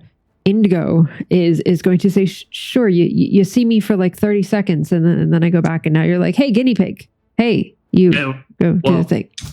we got a Sure. job to do. So thank you. I'll remember this. All right. So an assist is plus 1d6, right? Mm-hmm. Yep. And force count. Plus for 26 and Forrest count of successes. Yeah, exactly. Okay. So I got Well- 2 4s, and Good. that's 2 Those will successes, and a 6, and a 1, and a 2. I was using my science expertise, so that's another success. So that's 4. This is my savvy, so that's 2 fumbles. Okay. So 4 hits. You got 4 2 successes fumbles. though. Mhm. Yeah. And so that means cancel out those 2 fumbles. You still got 2 hits left over. And I'll say with that, between the two of you, like messing around with like the phasing, taking a moment to try to figure out like the sections of the radar tower, the people that have flown through it, like which way to go in, you do find that there is like a specific angle to move in through, like this 45-degree angle. Like if you were to follow the contours of like the lava flow, or the not lava flow, but the Plants that coming mulch out of it. flow. If you follow that, as opposed to trying to come in from above or directly underneath, you think you can get in through it unscathed. Okay. Awesome. We'll do that. I'll Okay. direct the matter that's kind of pushing on us, the platform. Okay. So you create this platform. The 3 of you, one by one, start to kind of climb up it, similar to moving across the across that big old skyscraper. Except this time you're going up into this sort of bright portal, and you step through it, and you just feel like yourselves just get pulled, like just your every molecule in your body just gets kind of stretched and pulled. You start to feel yourselves in 1,000 different places at once, 1,000,000 different places at once. And for a moment, your brains feel like they're going to like just be torn apart. And then like a rubber band, you snap right back, and you find yourselves in the middle of a massive, beautiful garden. And you look around, and you can see trees that seem to go up forever. You can't see the canopy above. You just see trunk and branch and bough up and up and up. You can see all around you there are bushes. There are beautiful blue and red blooms of these flowers. You can see some pretty terrifying looking plants as well, as they like these almost like giant mouths are just sort of rolling left and right, like it's these massive Venus flytraps and such. And you can see like they're in the middle of like chewing, and maybe like there's like a leg sticking out of it, and you realize some of the people that you threw up in and through the portal are being used as food by some of these carnivorous plants that are scattered about left and right. You see like there's a like maybe a pond or two, and moving across them there's large lily pads and these different blooms, and it's just every which way you look, it's just everything's larger than it should be. Like everything is bigger. And you look off in one direction, and at first you think it's a hill, but then when you look at it a little bit more closely, you realize there is a colossal, gargantuan creature of some kind. It looks like it's almost like squatting down in some way. And then there's multiple arms or thorns in some ways, but it's shifting and moving. And just like that overhead look that you saw, Vincent, with the face sort of uncorking itself, you can see that same face shifting and moving. And you look at the floor, and you almost notice that coursing down from the hill, that mass, is the mulch itself that is flowing like a stream across the garden up into the portal that is above your heads now. And you see this stream going up as if it's like siphoning this giant colossal figure from where it is in this garden into your reality. We are in the finale, if that's not obvious. So just remember that. We are. And I'll say, what is it you guys do? Say to each other, think. What are you thinking? You would just tell this guy guys see nicely, any like, way to break this anchor or this portal? So you see around you like all of these different flowers and such. Those the beautiful blooms of flowers, like all of them are kind of facing up towards the portal itself. And you can see the little like pistil and such in the middle of the blooms are like glowing in the similar color that you see in the portal. And you think that these are somehow like conduits of some kind. And that's helping kind of fuel and keep that portal open effectively. Okay. I'm sorry, Jinx. Are you saying we should? I mean, we should just tell him open that our world negotiations? sucks. Yeah, if he like, maybe it sounds good, but it's kind of like whenever somebody's offering you the seafood special at a restaurant, you know that it's like some crap that they made out of the leftovers that are going. We should just tell like he should not eat where we're from. It's going to make him sick, right? Or he's not probably going to listen to that, is he? Is it a he? Do you call plants a he or a she, or probably not? I don't know. There's like stamens or something. I don't read that shit. I read magic, not science. There's yes, biologically speaking, there are pistils and stamens and all of those things, but seems bent Gotcha. on destruction, I think. Oh, I know. I hate when my balls get frozen, so I'm going to freeze those things. That's my plan. Thank you for this biology lesson. I know what I'm going to do now. Take it away. I'm going to freeze the junk, because nobody likes having the junk frozen. That's magical science. Honestly, Arizona, middle of July, I wouldn't mind my junk being frozen. I'm not gonna lie. I'd be okay with that. It gets so freaking hot, dude. And there's always some weirdo out there. I don't know. I would sit on a bag of ice. That might be TMI for people out there, but That's okay. Please tell us more. okay. This is our opening will volley. assist with your attempt to freeze. Nice. I just Okay. share my biological knowledge. Operation Junk Freeze, go.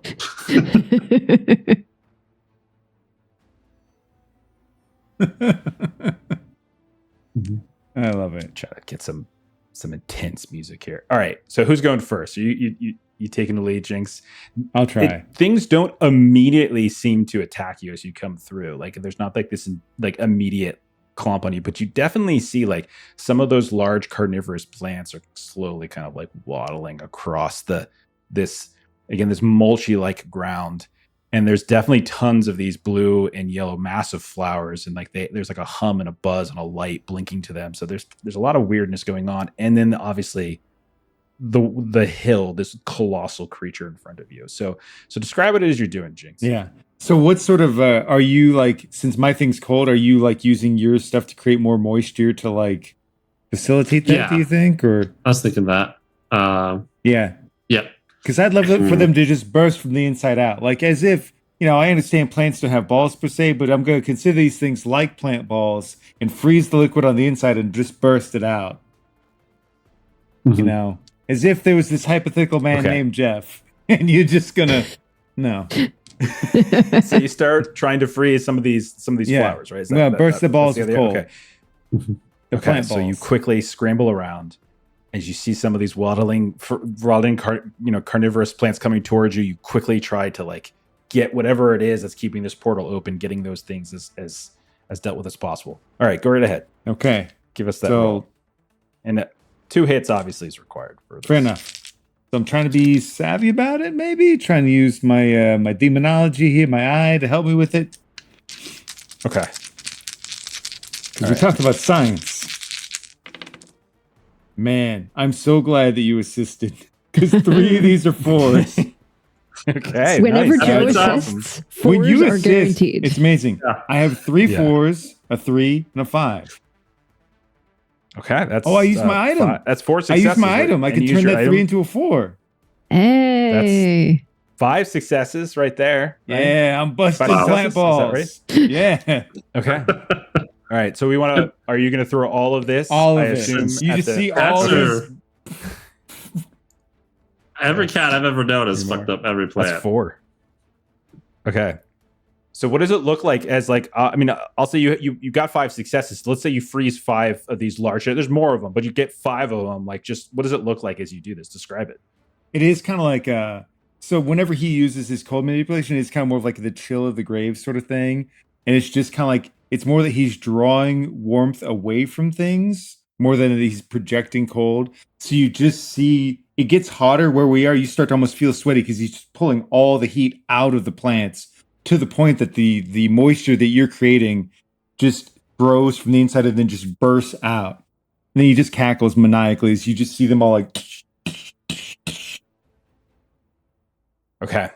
So as you start doing this one after the other, this place, which was otherwise relatively benign towards you, at least upon your first initial arrival, everything immediately changes as you see the mulch beneath you just erupts upward. Oh, shit. Like a reverse thunderstorm. It's just whoosh, and all of you just get started thrown around. Some of it's just like you're getting buried down. Like, it lifts you up and smashes you Oh, back shit. down.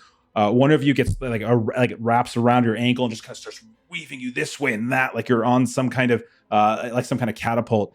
This is going to target people with the most wounds. Who has wounds? I have 1 wound.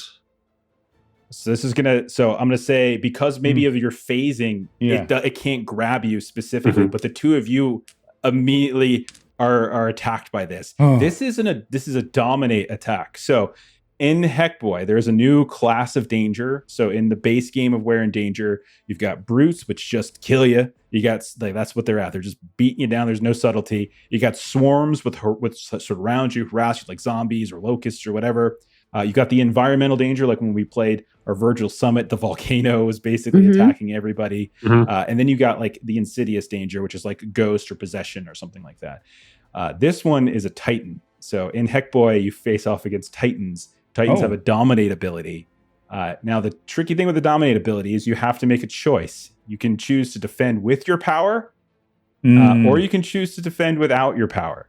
If you defend with your power, it's a little easier, but the danger is that if you fail, it's going to potentially make it harder for you, like more expensive for you to use your power later on in the fight. If you defend without your power, this thing could obliterate you because like you're being attacked by a god. And so if it's just if you're just trying to do like a quick little tumble out of the way, like a Captain Kirk roll, against a god, not as effective. Oh boy. So it's up to you. So I'll read it out to you, like so people can hear it on the stream. So when a PC fails to defend against this ability while using a power, the strain cost to activate that power for the rest of the scene increases by +1 for the remainder of that scene. And if you have any, like if you have a horrible roll, each uncanceled fumble could kick it up.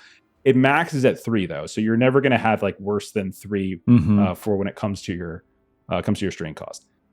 If you defend against this without using a power, the number of hits required to pass the test increases by 1. So now you need 3 hits to succeed because it's like you're just trying to dodge a god. That's really hard to do. Right. And if you fail a test, or if there are any uncanceled fumbles, you suffer a crap ton of strain. Is basically what's going to happen. Okay. All right. But it's a set amount. So like, if you just colossally fail, it's not like you're suddenly going to take a 50 strain. It's really just like, usually somewhere between about 3 or 4 strain you're going to end up taking.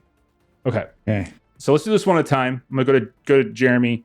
Okay. So you're the one who started all this mess. Yeah. You feel something wrap around like one of your legs and just hurls you up into the air. You're kind of getting stumbled around, and then you see coming up from the ground, it almost looks like a hand reaches up and grabs you in the air, and it just spikes you back down to the ground. Okay. Describe how you're defending this. I'm going to be as big an ferocity, asshole. by the way. Oh, it's ferocity? Shit. Ferocity. Shit. Yeah. Fuck damn. Sorry. It's okay. It's all right. I'm going to, maybe, if I can try and make this. So I am going to use my necromancy, right? So I'm going to take all, like, hey, I'm going to take all their dead babies. Basically, it's the equivalent of like dead babies, kind of, right? I'm going to summon them all around me, all the little pieces of their little unborn babies all around me, right? Kind of like creating a little shield. And then I want to use, maybe, if I can argue it, we kind of did the paranormal investigation earlier for doing the reverse necromancy. What I want it to be is that as they're smashing me, I want I know it's a god's hand, but if just the tips of their fingers can start to rot a little bit, like, oh my God, you're hitting your own baby. What are you doing? You're going to kill yourself. Don't kill your own children. Okay. Sure. That's fine. Okay. All right. Do that. I'll just, That's and then fine. Since I'm doing magic, I'll use the demon eye. Just being the biggest jerk possible. Make them punch their own baby. And then feel bad about it. Okay. God, why is it ferocity? It's random, dude. Sorry. No, it's okay. It's okay. So I did get a 3. That 3 sucks. But then I've got a 4 by a 5. Okay. I could use my item to turn that 3 into a 4, and then I would have the 5/5 for the success. That's a success. And then the 1 for Straight the up investigation. success. Okay, so that can actually go back. So we'll say you manage to keep your body contorted in such a way as you're thrown back down to the ground. You're a cat. You always land on your feet, and so you get slammed back down. It's a lot of force, but you do so in a way that doesn't necessarily break any bones. And then we can see like the withering and the tips of that giant hand as it's starting to come down at you again to scoop you up. But we see flakes of it just fall away, like it's like this like autumnal tree as we see things just fade away on it. What'd you do? Beautiful. You killed then your let's child. go to you killed your. Go ahead, Vincent. You're next. How do you defend against this? Okay, I want to use my time manipulation, and I just want to rapidly age everything that's touching me and just try and wilt it and make it die. So, okay, so you guys are both sort of doing something similar. You're trying to like whether it's using necromancy or whether it's using the withering of time, like you're trying to. Okay, I like this. So it's like this tag team. Yep. Okay, and you've got like something wrapped around, and you're just being like flung back and forth, almost like you're like cartoonishly being slammed to one side and then to the other. Okay. So give it a roll. All right. Not great. So I got a Uh-oh. 2, 3, 4, and a 5. Oh, and my no. ferocity That's not good at all. is a 3. So Oh, dear. Okay. 2 fumbles and 1 success. Okay. So Yeah. that's no good. You're going to fail. So you're going to fail this roll. You can cancel one of your fumbles. So basically you fail and you have a fumble. So what this means is what is that your reliable power? That's my erratic Is that what power. that was? Okay, so for the rest of the scene, it's going to take 3 strain to activate that power at any point. Okay. That's going to kick up. Yeah. Normally it's just 2. In this case, it's going to be 3. Okay. All right. Okay. All right. So it could be worse. So something about it doesn't work, right? Mhm. Like you're trying to use time manipulation on what looks like some kind of ancient god in their realm, and they have full control of the time. Probably and just made it realize stronger. Consciousness. And the consciousness that you've been feeling over and over again is suddenly fully present in your mind, and like your mind just starts to melt from the inside until you shake free and detach yourself from it. Like any further attempts at using it was probably going to result in your head exploding, and you get thrown to the ground. So you've got Jinx manages to keep to his feet, but then we see sliding across this mulch, nearly getting buried underneath it, is Vincent. Okay, so still to go. So Vincent or Indigo can go now. So Which what one was of you wants to take your action? Is the punishment just the increased strain cost, or did I take strain from it, or how did that work? It's just increased strain cost on this, yeah. Because like you've maxed it out, if that happens again to you, you would be taking strain because it's maxed out. And then I see on the sheet you can actually check There's a little strain cost, little check. Yeah, exactly. Cool. Okay. I'm ready. So I've got something. So let's hear it. So what Indigo wants to do is she is going to kind of look down kind of towards her ankle. And so you're going to see what she's going to animate is essentially a swarm of beetles to like attack this like plant stuff. So I am using my expertise in biology. Smart. Frost and beetles. Yeah. And this is my erratic power, so it is going to cost me 2 strain. And I am going to say that maybe I needed to, like, I didn't necessarily have beetles, so maybe I had to use my tattoo gun to create the beetles to do that. Sure.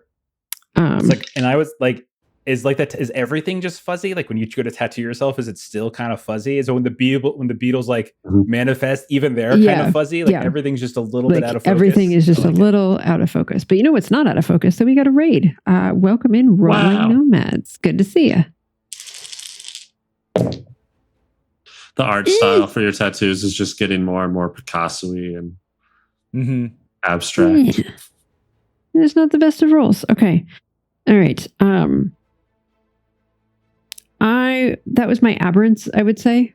Is probably what I was rolling with that. But unfortunately, my aberrance is a 2. I rolled a 1, a 2, a 2, and a 3. So, yeah. So I've got 2 strain because I used an erratic power already out the door. I used my biology, so I've got a singular success out the door. And then I'm taking 3 additional strain because of the crappiness of my roll. Okay. Do you have 2 hits? I'm sorry. I was distracted. No. So I can get rid of one of those. I have 1 hit and 4 fumbles. Okay. So that's a fail. Because remember, this is the finale you're facing off. This is actually a mega. So this is like the highest level difficulty in the game that you guys are facing off against. So you need 2 hits to be able to succeed in sort of harming it in some way. So this is a fail. Maybe your beetles turn against you. Maybe you form them, and instead of like following your orders and going out and eating away at this vegetation, they just turn on you. They start like biting you in some way and ripping through you. And it's a couple moments before they finally deteriorate. They disappear. But in that time, you're just constantly having to weave and smack, and they get these little scrapes and cuts and stuff in because you take that strain back at you. Okay. And then it retaliates because that was what I did to myself on my turn. no. I know that was you. Why are you hurting yourself? Why are you hurting yourself? Right? Oh, All right. my goodness. Oh, that's brutal. All right, this is going to target you too. This is going to target you. Person who just acted. no. Yeah. Person who acted most recently. So- Yeah. It's a harass attack. Are the actions and equally this is- weighted on? Or It varies depending upon. So like the way the formula works is every single danger has one harass attack, one scare attack, and one kill attack. Mhm. The other 3 attacks are informed by the class. So the class will give you 2, and then the level of difficulty will give you the other one. And so in this case, you guys are fighting up against a mega difficulty, which adds, since it's mega, it gives it an extra kill ability. And because you're playing against a Titan, it gives it 2 dominate abilities. So you've got 2 kill, 2 dominate, 1 harass, and 1 scare. But I did just roll harass, so this is going to be a harass against you. okay. So there's it's a quick formula. It kind of puts it Yeah. together. It's pretty easy and flexible. And then you just roll d6s to see what attack you use. So it's person most recently, and then I forgot what I rolled for the target. So this is going to be your aberrance. So you're using your aberrance to defend. Is what we'll say is like, it actually maybe what happens is it like takes your lead. It sees these beetles, attack you, and then they fade. But then you hear and feel a rumbling in the ground, and you see erupting up from that mulch that you guys are standing on, beetles that seem just like everything else in this massive garden, far bigger than they should be. So beetles the size of mastiffs start coming up out of the ground, and they start harassing and hurling around you, snipping at you. You see these big pincers coming out at you and snap at your ankles, and you're dodging left and right. So aberrance is what you need to use to defend. Okay, so And again, you don't have to activate your power when I say that. That's not what I mean. This is more flavor. So activating your power again can be a harmful thing unless unless it's really specifically helping you. Yeah, I'm going to say it's probably just going to be a straight I think my expertise in biology, like I know what to. They're beetles. They're beetles, Sure. yeah. So Yeah. it'll be. Yeah. So my aberrance is a 2, and like then I've got a free hit for my biology. Mhm. Okay. I rolled a 2, a 3, a 3, and a 5. So I have 2 successes. So the 1 for my expertise and the 1 for the 5. Mhm. And then I've got the 2 as strain coming back. Yeah. So you take one. You take one, but so one of them gets a nice little snip in. But then after that, you're able to kind of dodge and wheeze. Maybe you smack them in a certain way that like kind of sort of screws up their sensors, or you move in a way that kind of confuses them. And you're able to like slip out of that and get over towards where you see like Jinx is just landing now from his attack, and like the 2 of you kind of group up next to each other as there's Vincent getting thrown back and forth. So and I will finally say lands next to you all. that strain that I took back was actually giving me a wound, because that was my last strain on my top Oh, no. track. So Okay. I actually get like a bite from one of these beetles. Okay. Yeah. So it gets a lucky shot in. Yep. Before you dodge away. Okay. Yep. Is that your All right. first wound on your? So I think First wound, yeah. First wound on second character. on her fuzzy copied character, Mhm. her CC character. Yep. Okay, so I think Indigo, you've gone. Jinx, you've gone. I don't think we've had a action from you yet, right, Vincent? Right. Yeah. I just assisted Jinx. So That's right, and defended. So I think you still got your own action to do. Right. So there's plants that are making the portal, and then we're being kind of like Very clearly these things, and you notice that after Jinx managed to freeze like 5 of them, there definitely was like a shrinking of the portal, which used to be quite massive. It's actually probably shrunk by maybe about a quarter of the size it once was. okay.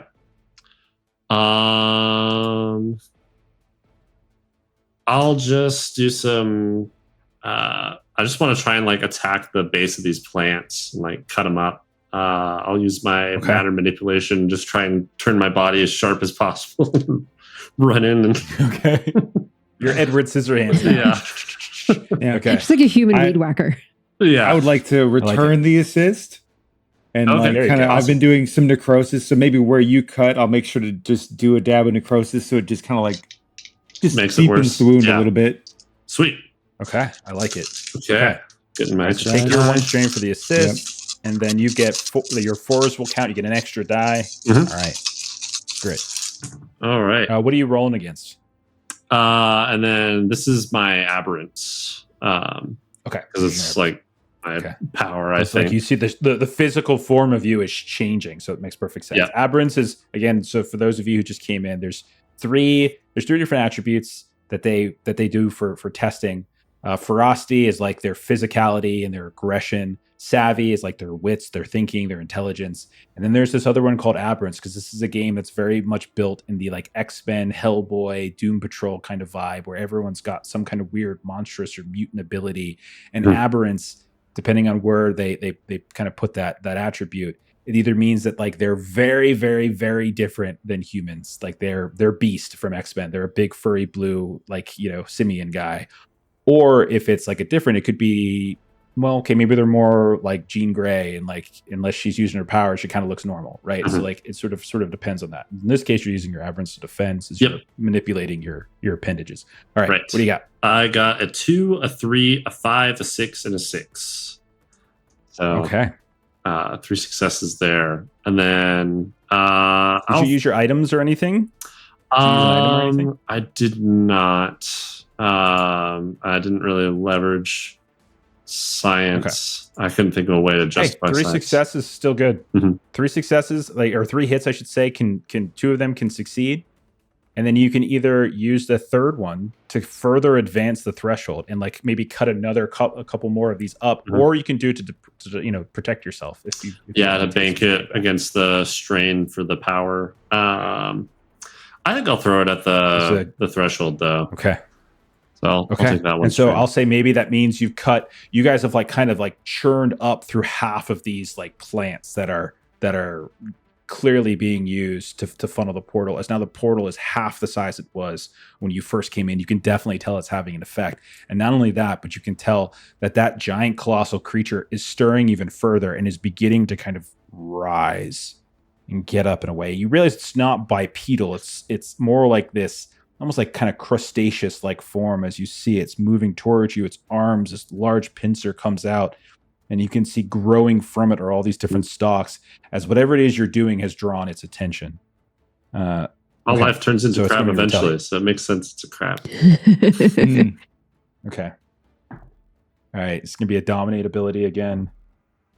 This is going to target the PC you acted most recently, and this is going to be your savvy. And so you see as this creature stands up, this massive, like, is getting up, one of these long, like, appendages comes out, this huge claw comes down, and it attempts to just to smother you. So again, this is that dominate ability. You have to choose. Do you want to defend with a power? Do you want to not defend with the power? And there's different effects either way. Okay. And so it's basically between, because if I defend with my time manipulation, that's 3 strain, that would wound me.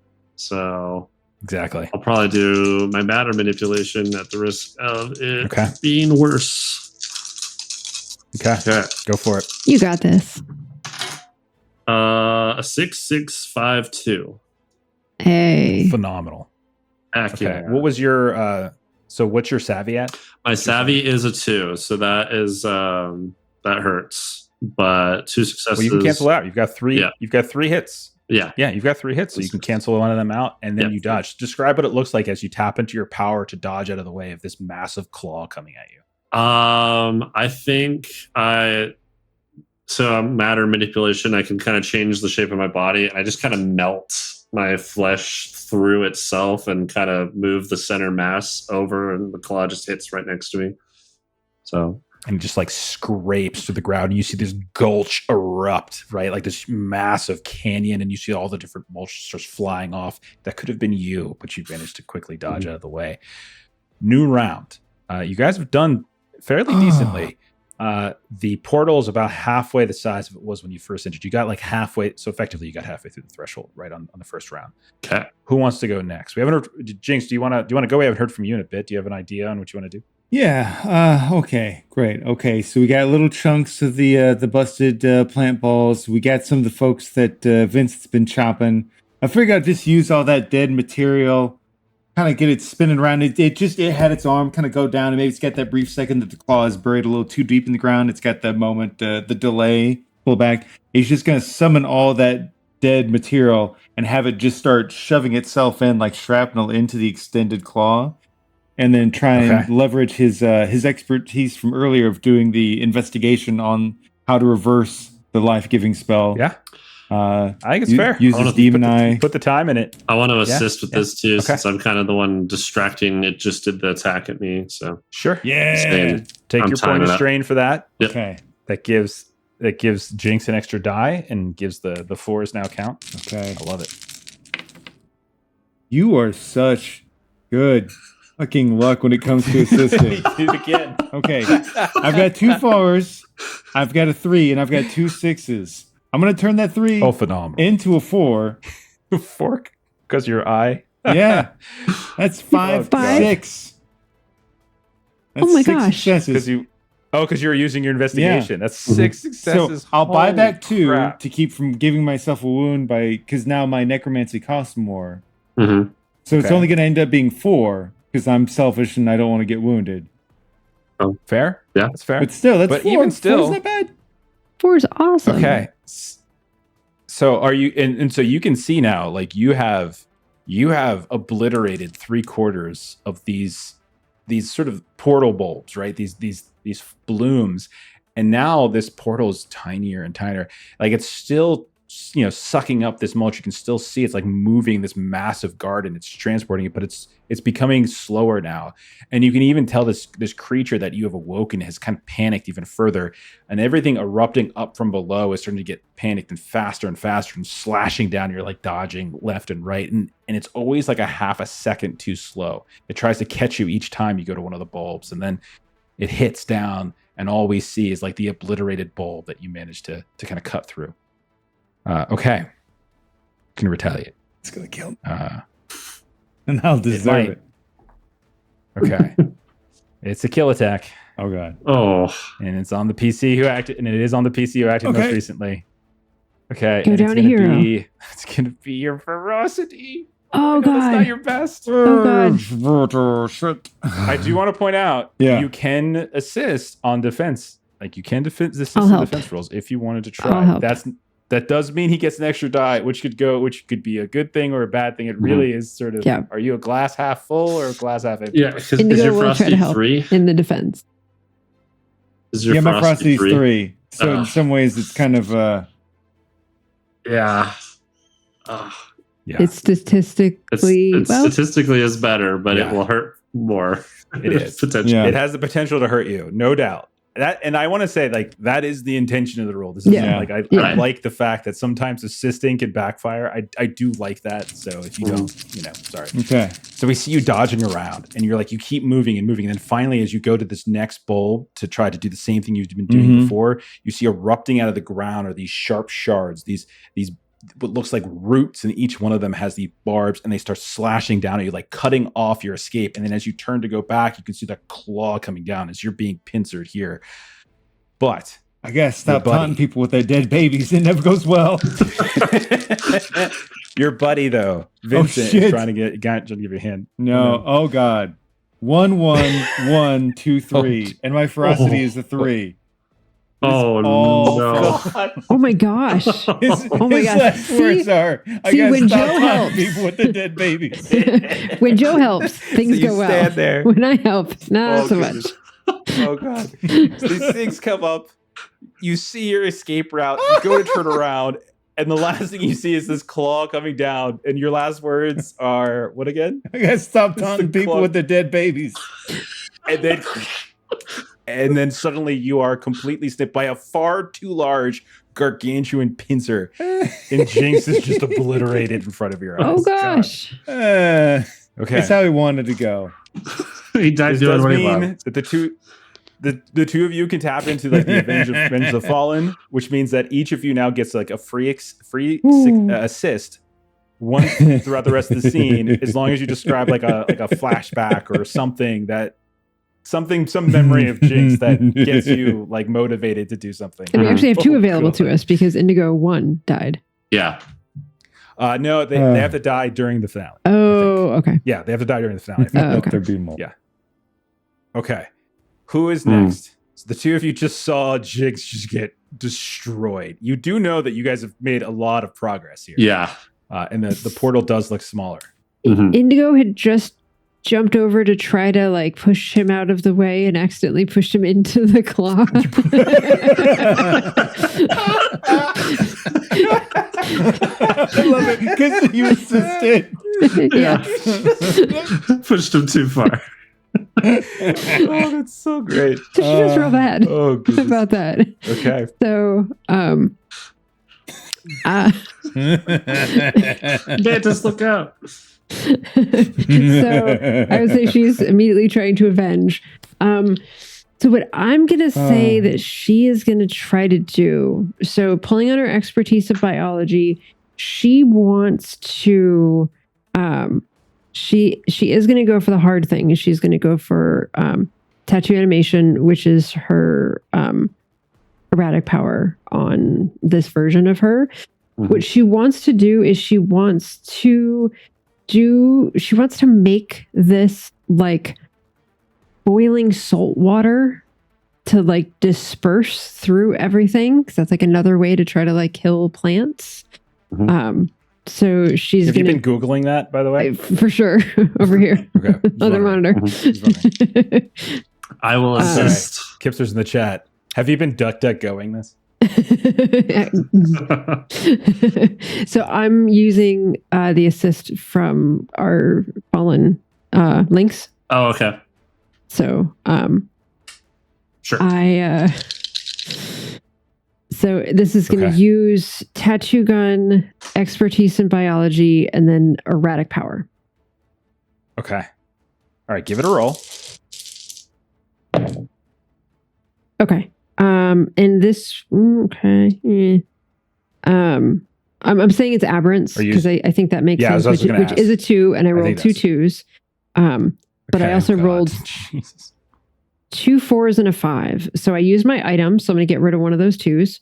So I've got 2 strain because I used my erratic power. And then I've potentially got a strain because of the other 2. But then I've got, You've got 3 hits and 3 fumbles. I have 4 right now, hits because so I it's used my expertise. Oh, okay. Yeah. So you got 4 hits and wait. 1, 2, 3, 4. Yeah. Okay. So I've got Gotcha. 3 strain and 4 hits. Okay. I mean, do you just want to go? You just want to I do do. that? Yeah, What I do you wanna So I'm going to take Okay. 3 strain and I'm going to Okay. have 4 hits.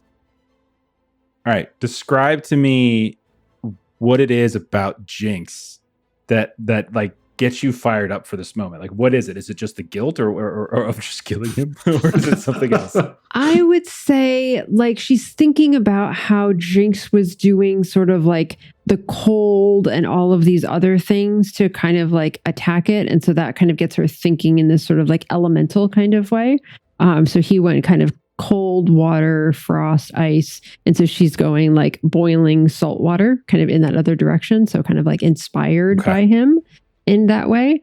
And then she just like is just kind of releasing all of this like boiling salt water in through like all Okay. of these like plants. All right. So you managed to kill the last of the bulbs that had been powering this portal. And you can see the portal begins to flicker. It's like this, and you need to get through it. You need to get the hell out of here. So what's mechanically happening right now is you guys have hit the threshold. However, I'm going to trigger my ability, Yes. which is the last gasp ability. So as you guys are trying to rise up and get through the portal, one of the things that the Danger can do in the finale is after the PCs have overcome the threshold, but only if more than one PC remains standing, and there are 2 of you, I can lash out with one final kill ability as the 2 of you are reaching and trying to get through the portal. It targets the PCs with the most wounds. So what are your wounds numbers? Both Yeah, one. I think we both have 1. So it gets both of you. The good news is that you get to defend with your best attribute. So whatever your best attribute is, Okay. you could do your rank 1. Got my And aberrance. So as you guys are coming up for it, you feel things coiling around you. You see that big claw coming to try to grab you as you're reaching up and trying to, like, I assume you probably have the ramp up again as you're racing up, and like the claws coming down to destroy the ramp, destroy the two of you. You can see one of these thorns comes up and tries to wrap around you. You can see something flying through the air. It's this massive, like, butterfly or moth that's coming down to try to pluck you away. As they're all descending on you as you're trying to leave through the portal. So let's do these one at a time. Joe, go ahead and do your roll for Vincent. I want to leverage my science to make sure we're hitting the angle correctly and getting through the portal correctly again. Take it. Okay. Yeah. And my aberrance is a 1. So I'm going to be kind of, making sure I'm pouring my ability into like the matter manipulation, making sure this bridge is going in at the right angle, staying intact as it's being bombarded by all the keeping other your stuff. Concentration as you're being bombarded. Yeah, exactly. Yeah. Okay. Moving things, trying to catch stuff. Okay. And I also say, by the way, you could tap into the assist because you haven't used the assist yet. So if you wanted to use the Avenge the Fallen, if there's something about Jinx here that's helping you, you could potentially roll another die on this. Okay. I already rolled. Okay. That's fine. So it would have been nice though, because I rolled 2 4s, a 5, and a 6. Okay, 2 4s, a 5. Well, you still got your 5s and 6s. That's all you needed. Mm-hmm. Okay. And I've got my expertise from science, so 3 successes. And I can cancel out my 1 strain cost for matter manipulation. Okay, so you're just kind of moving out, concentrating, like you duck underneath one claw. You see this massive like moth or butterfly try to grab you with these little pincers. You slide underneath it, and as you turn around, like you kind of do like a backwards jump maybe through the portal. You can see coming up behind you, right on your ass, we see the fuzzy shape of Indigo 2. So how does Indigo 2 do, Melissa?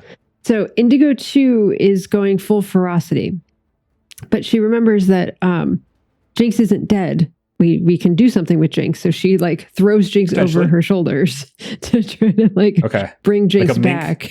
Exactly. And she's just going full physical. And what she wants to try to figure out with like biology is like how she can like jump and land with Jinx to like help her kind of as she's like jumping. I would take, if you had geometry, athletics. Yeah, that's true.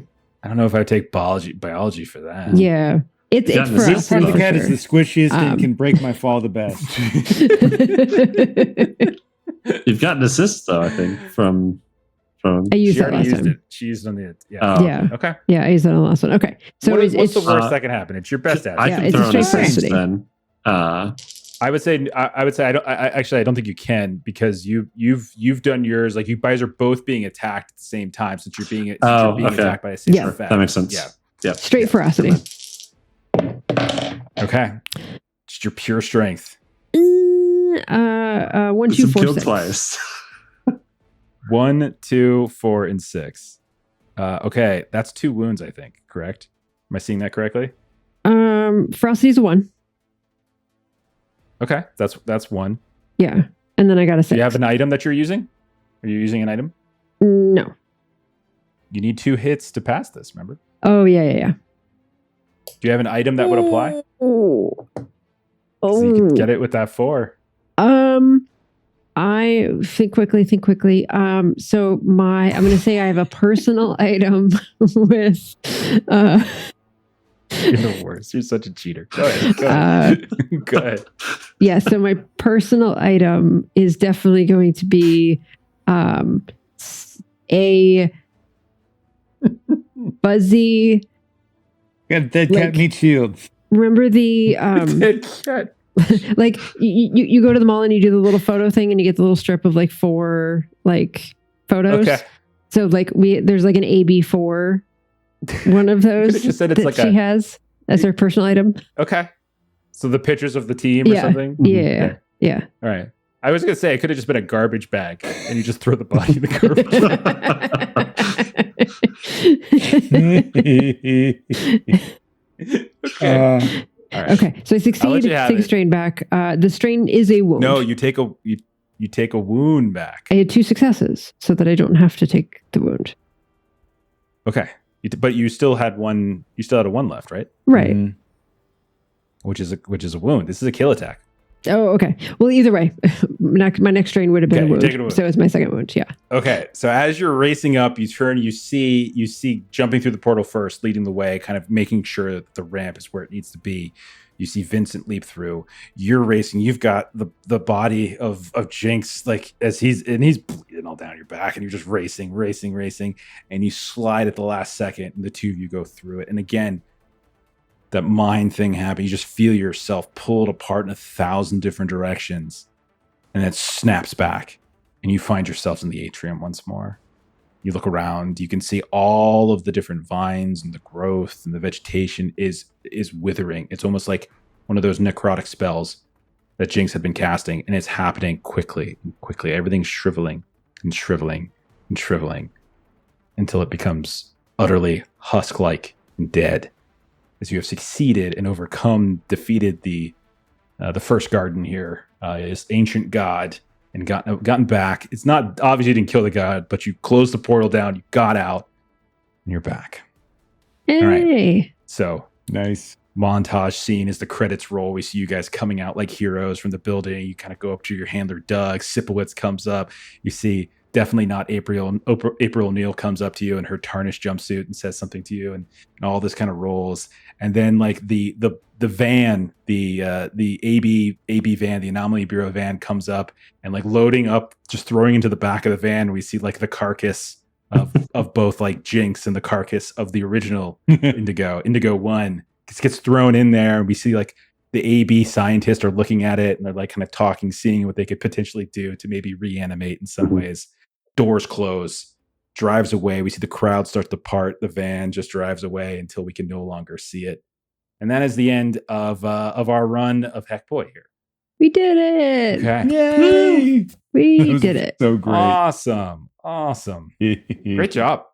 That was fun. I like it. I always like those, like the middling was like, we got two kills, but also you guys succeeded and stuff. It's like a fun thing. Everyone's happy. Yep. I That killed a was cat. good. I should stop making that joke about people's What a wonderful last words. Oh, goodness gracious. All right, great job. That was awesome. Okay, so that's Heckboy. Again, it's just one of the various ways of playing We're in Danger. We're in Danger, the base game, is about a group of people facing off against horrible danger. This version specifically has those people being monstrous, mutant, super-powered heroes like Doom Patrol, Hellboy, various other like X-Men type things. And there's going to be more variety to come. If you want to hop onto the Discord, our Adventures Lollygagging Discord, there's a little We're in Danger channel in there. Threw a poll up. I got some more genre kits I'm planning to show off.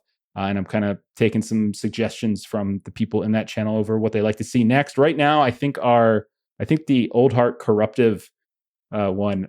So that one's leading right now, but I'm gonna leave the poll up for a couple days. That one's you play as a hospitality worker at a hotel, and you feed people into a giant entity in the basement, and that's that one. It's a really dark one.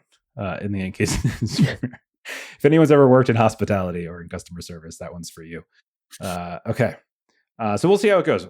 So hopefully we'll do another one here shortly. But let's do some closing plugs. We'll get on out of here. Joe, Defenders of Cobalt, you guys are up on Wednesday and Friday this week. Is that still true, so. or are you changing? Okay. Wednesday and Friday. Right. This Friday, John's running us through something. I forget the name off the top of my head. But 2 Fridays from now, I'm hoping to play test a game that I'm working on. About building a dungeon. It's like a roguelite tabletop that I'm working on because I haven't seen one of them. Right. It sounds awesome. Yeah, he's been telling us a little about it. It sounds really, really cool. So definitely check that out. Let's see. Other things for us. Let's talk as we're talking about games. Let me throw a little love towards our friend Steven. He's been making Huckleberry. You can go to huckleberryrpg.com, or you can find it up on Drive-Thru-RPG, the digital version, and about like, I don't know, 30 to 35 days or so, something like that. And in October, it's going to be going up on BackerKit, where you can back it. You can actually do so now. As you hop in the Discord, there's a link. Or if you get on the newsletter, there's a link, and you can kind of pre-back it if you want to back it too, which people have done already. But you can get your own fancy, shiny physical copy and all sorts of other goodies.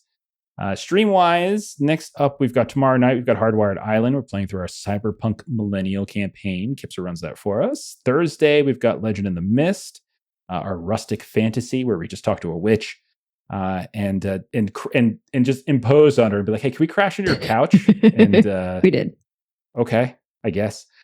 Friday this week is Conan, as we get our first play session of Conan, the new version of Conan from Monolith. Saturday, we've got Call of Cthulhu. And then we'll see what we're going to do next Monday. I don't know yet. We're going to find out. All right. But that's it for us. Thanks for hanging out. Thank you to the Rolling Nomads for giving us a raid earlier. We really do appreciate it. Check them out if you can. We're going to pay that forward. We're going to raid someone else. We're going to go to Quests in Chaos because they're playing some One Ring, and I freaking love One Ring. So let's go check them out. Have a great rest of your night. We'll see y'all later. Bye-bye.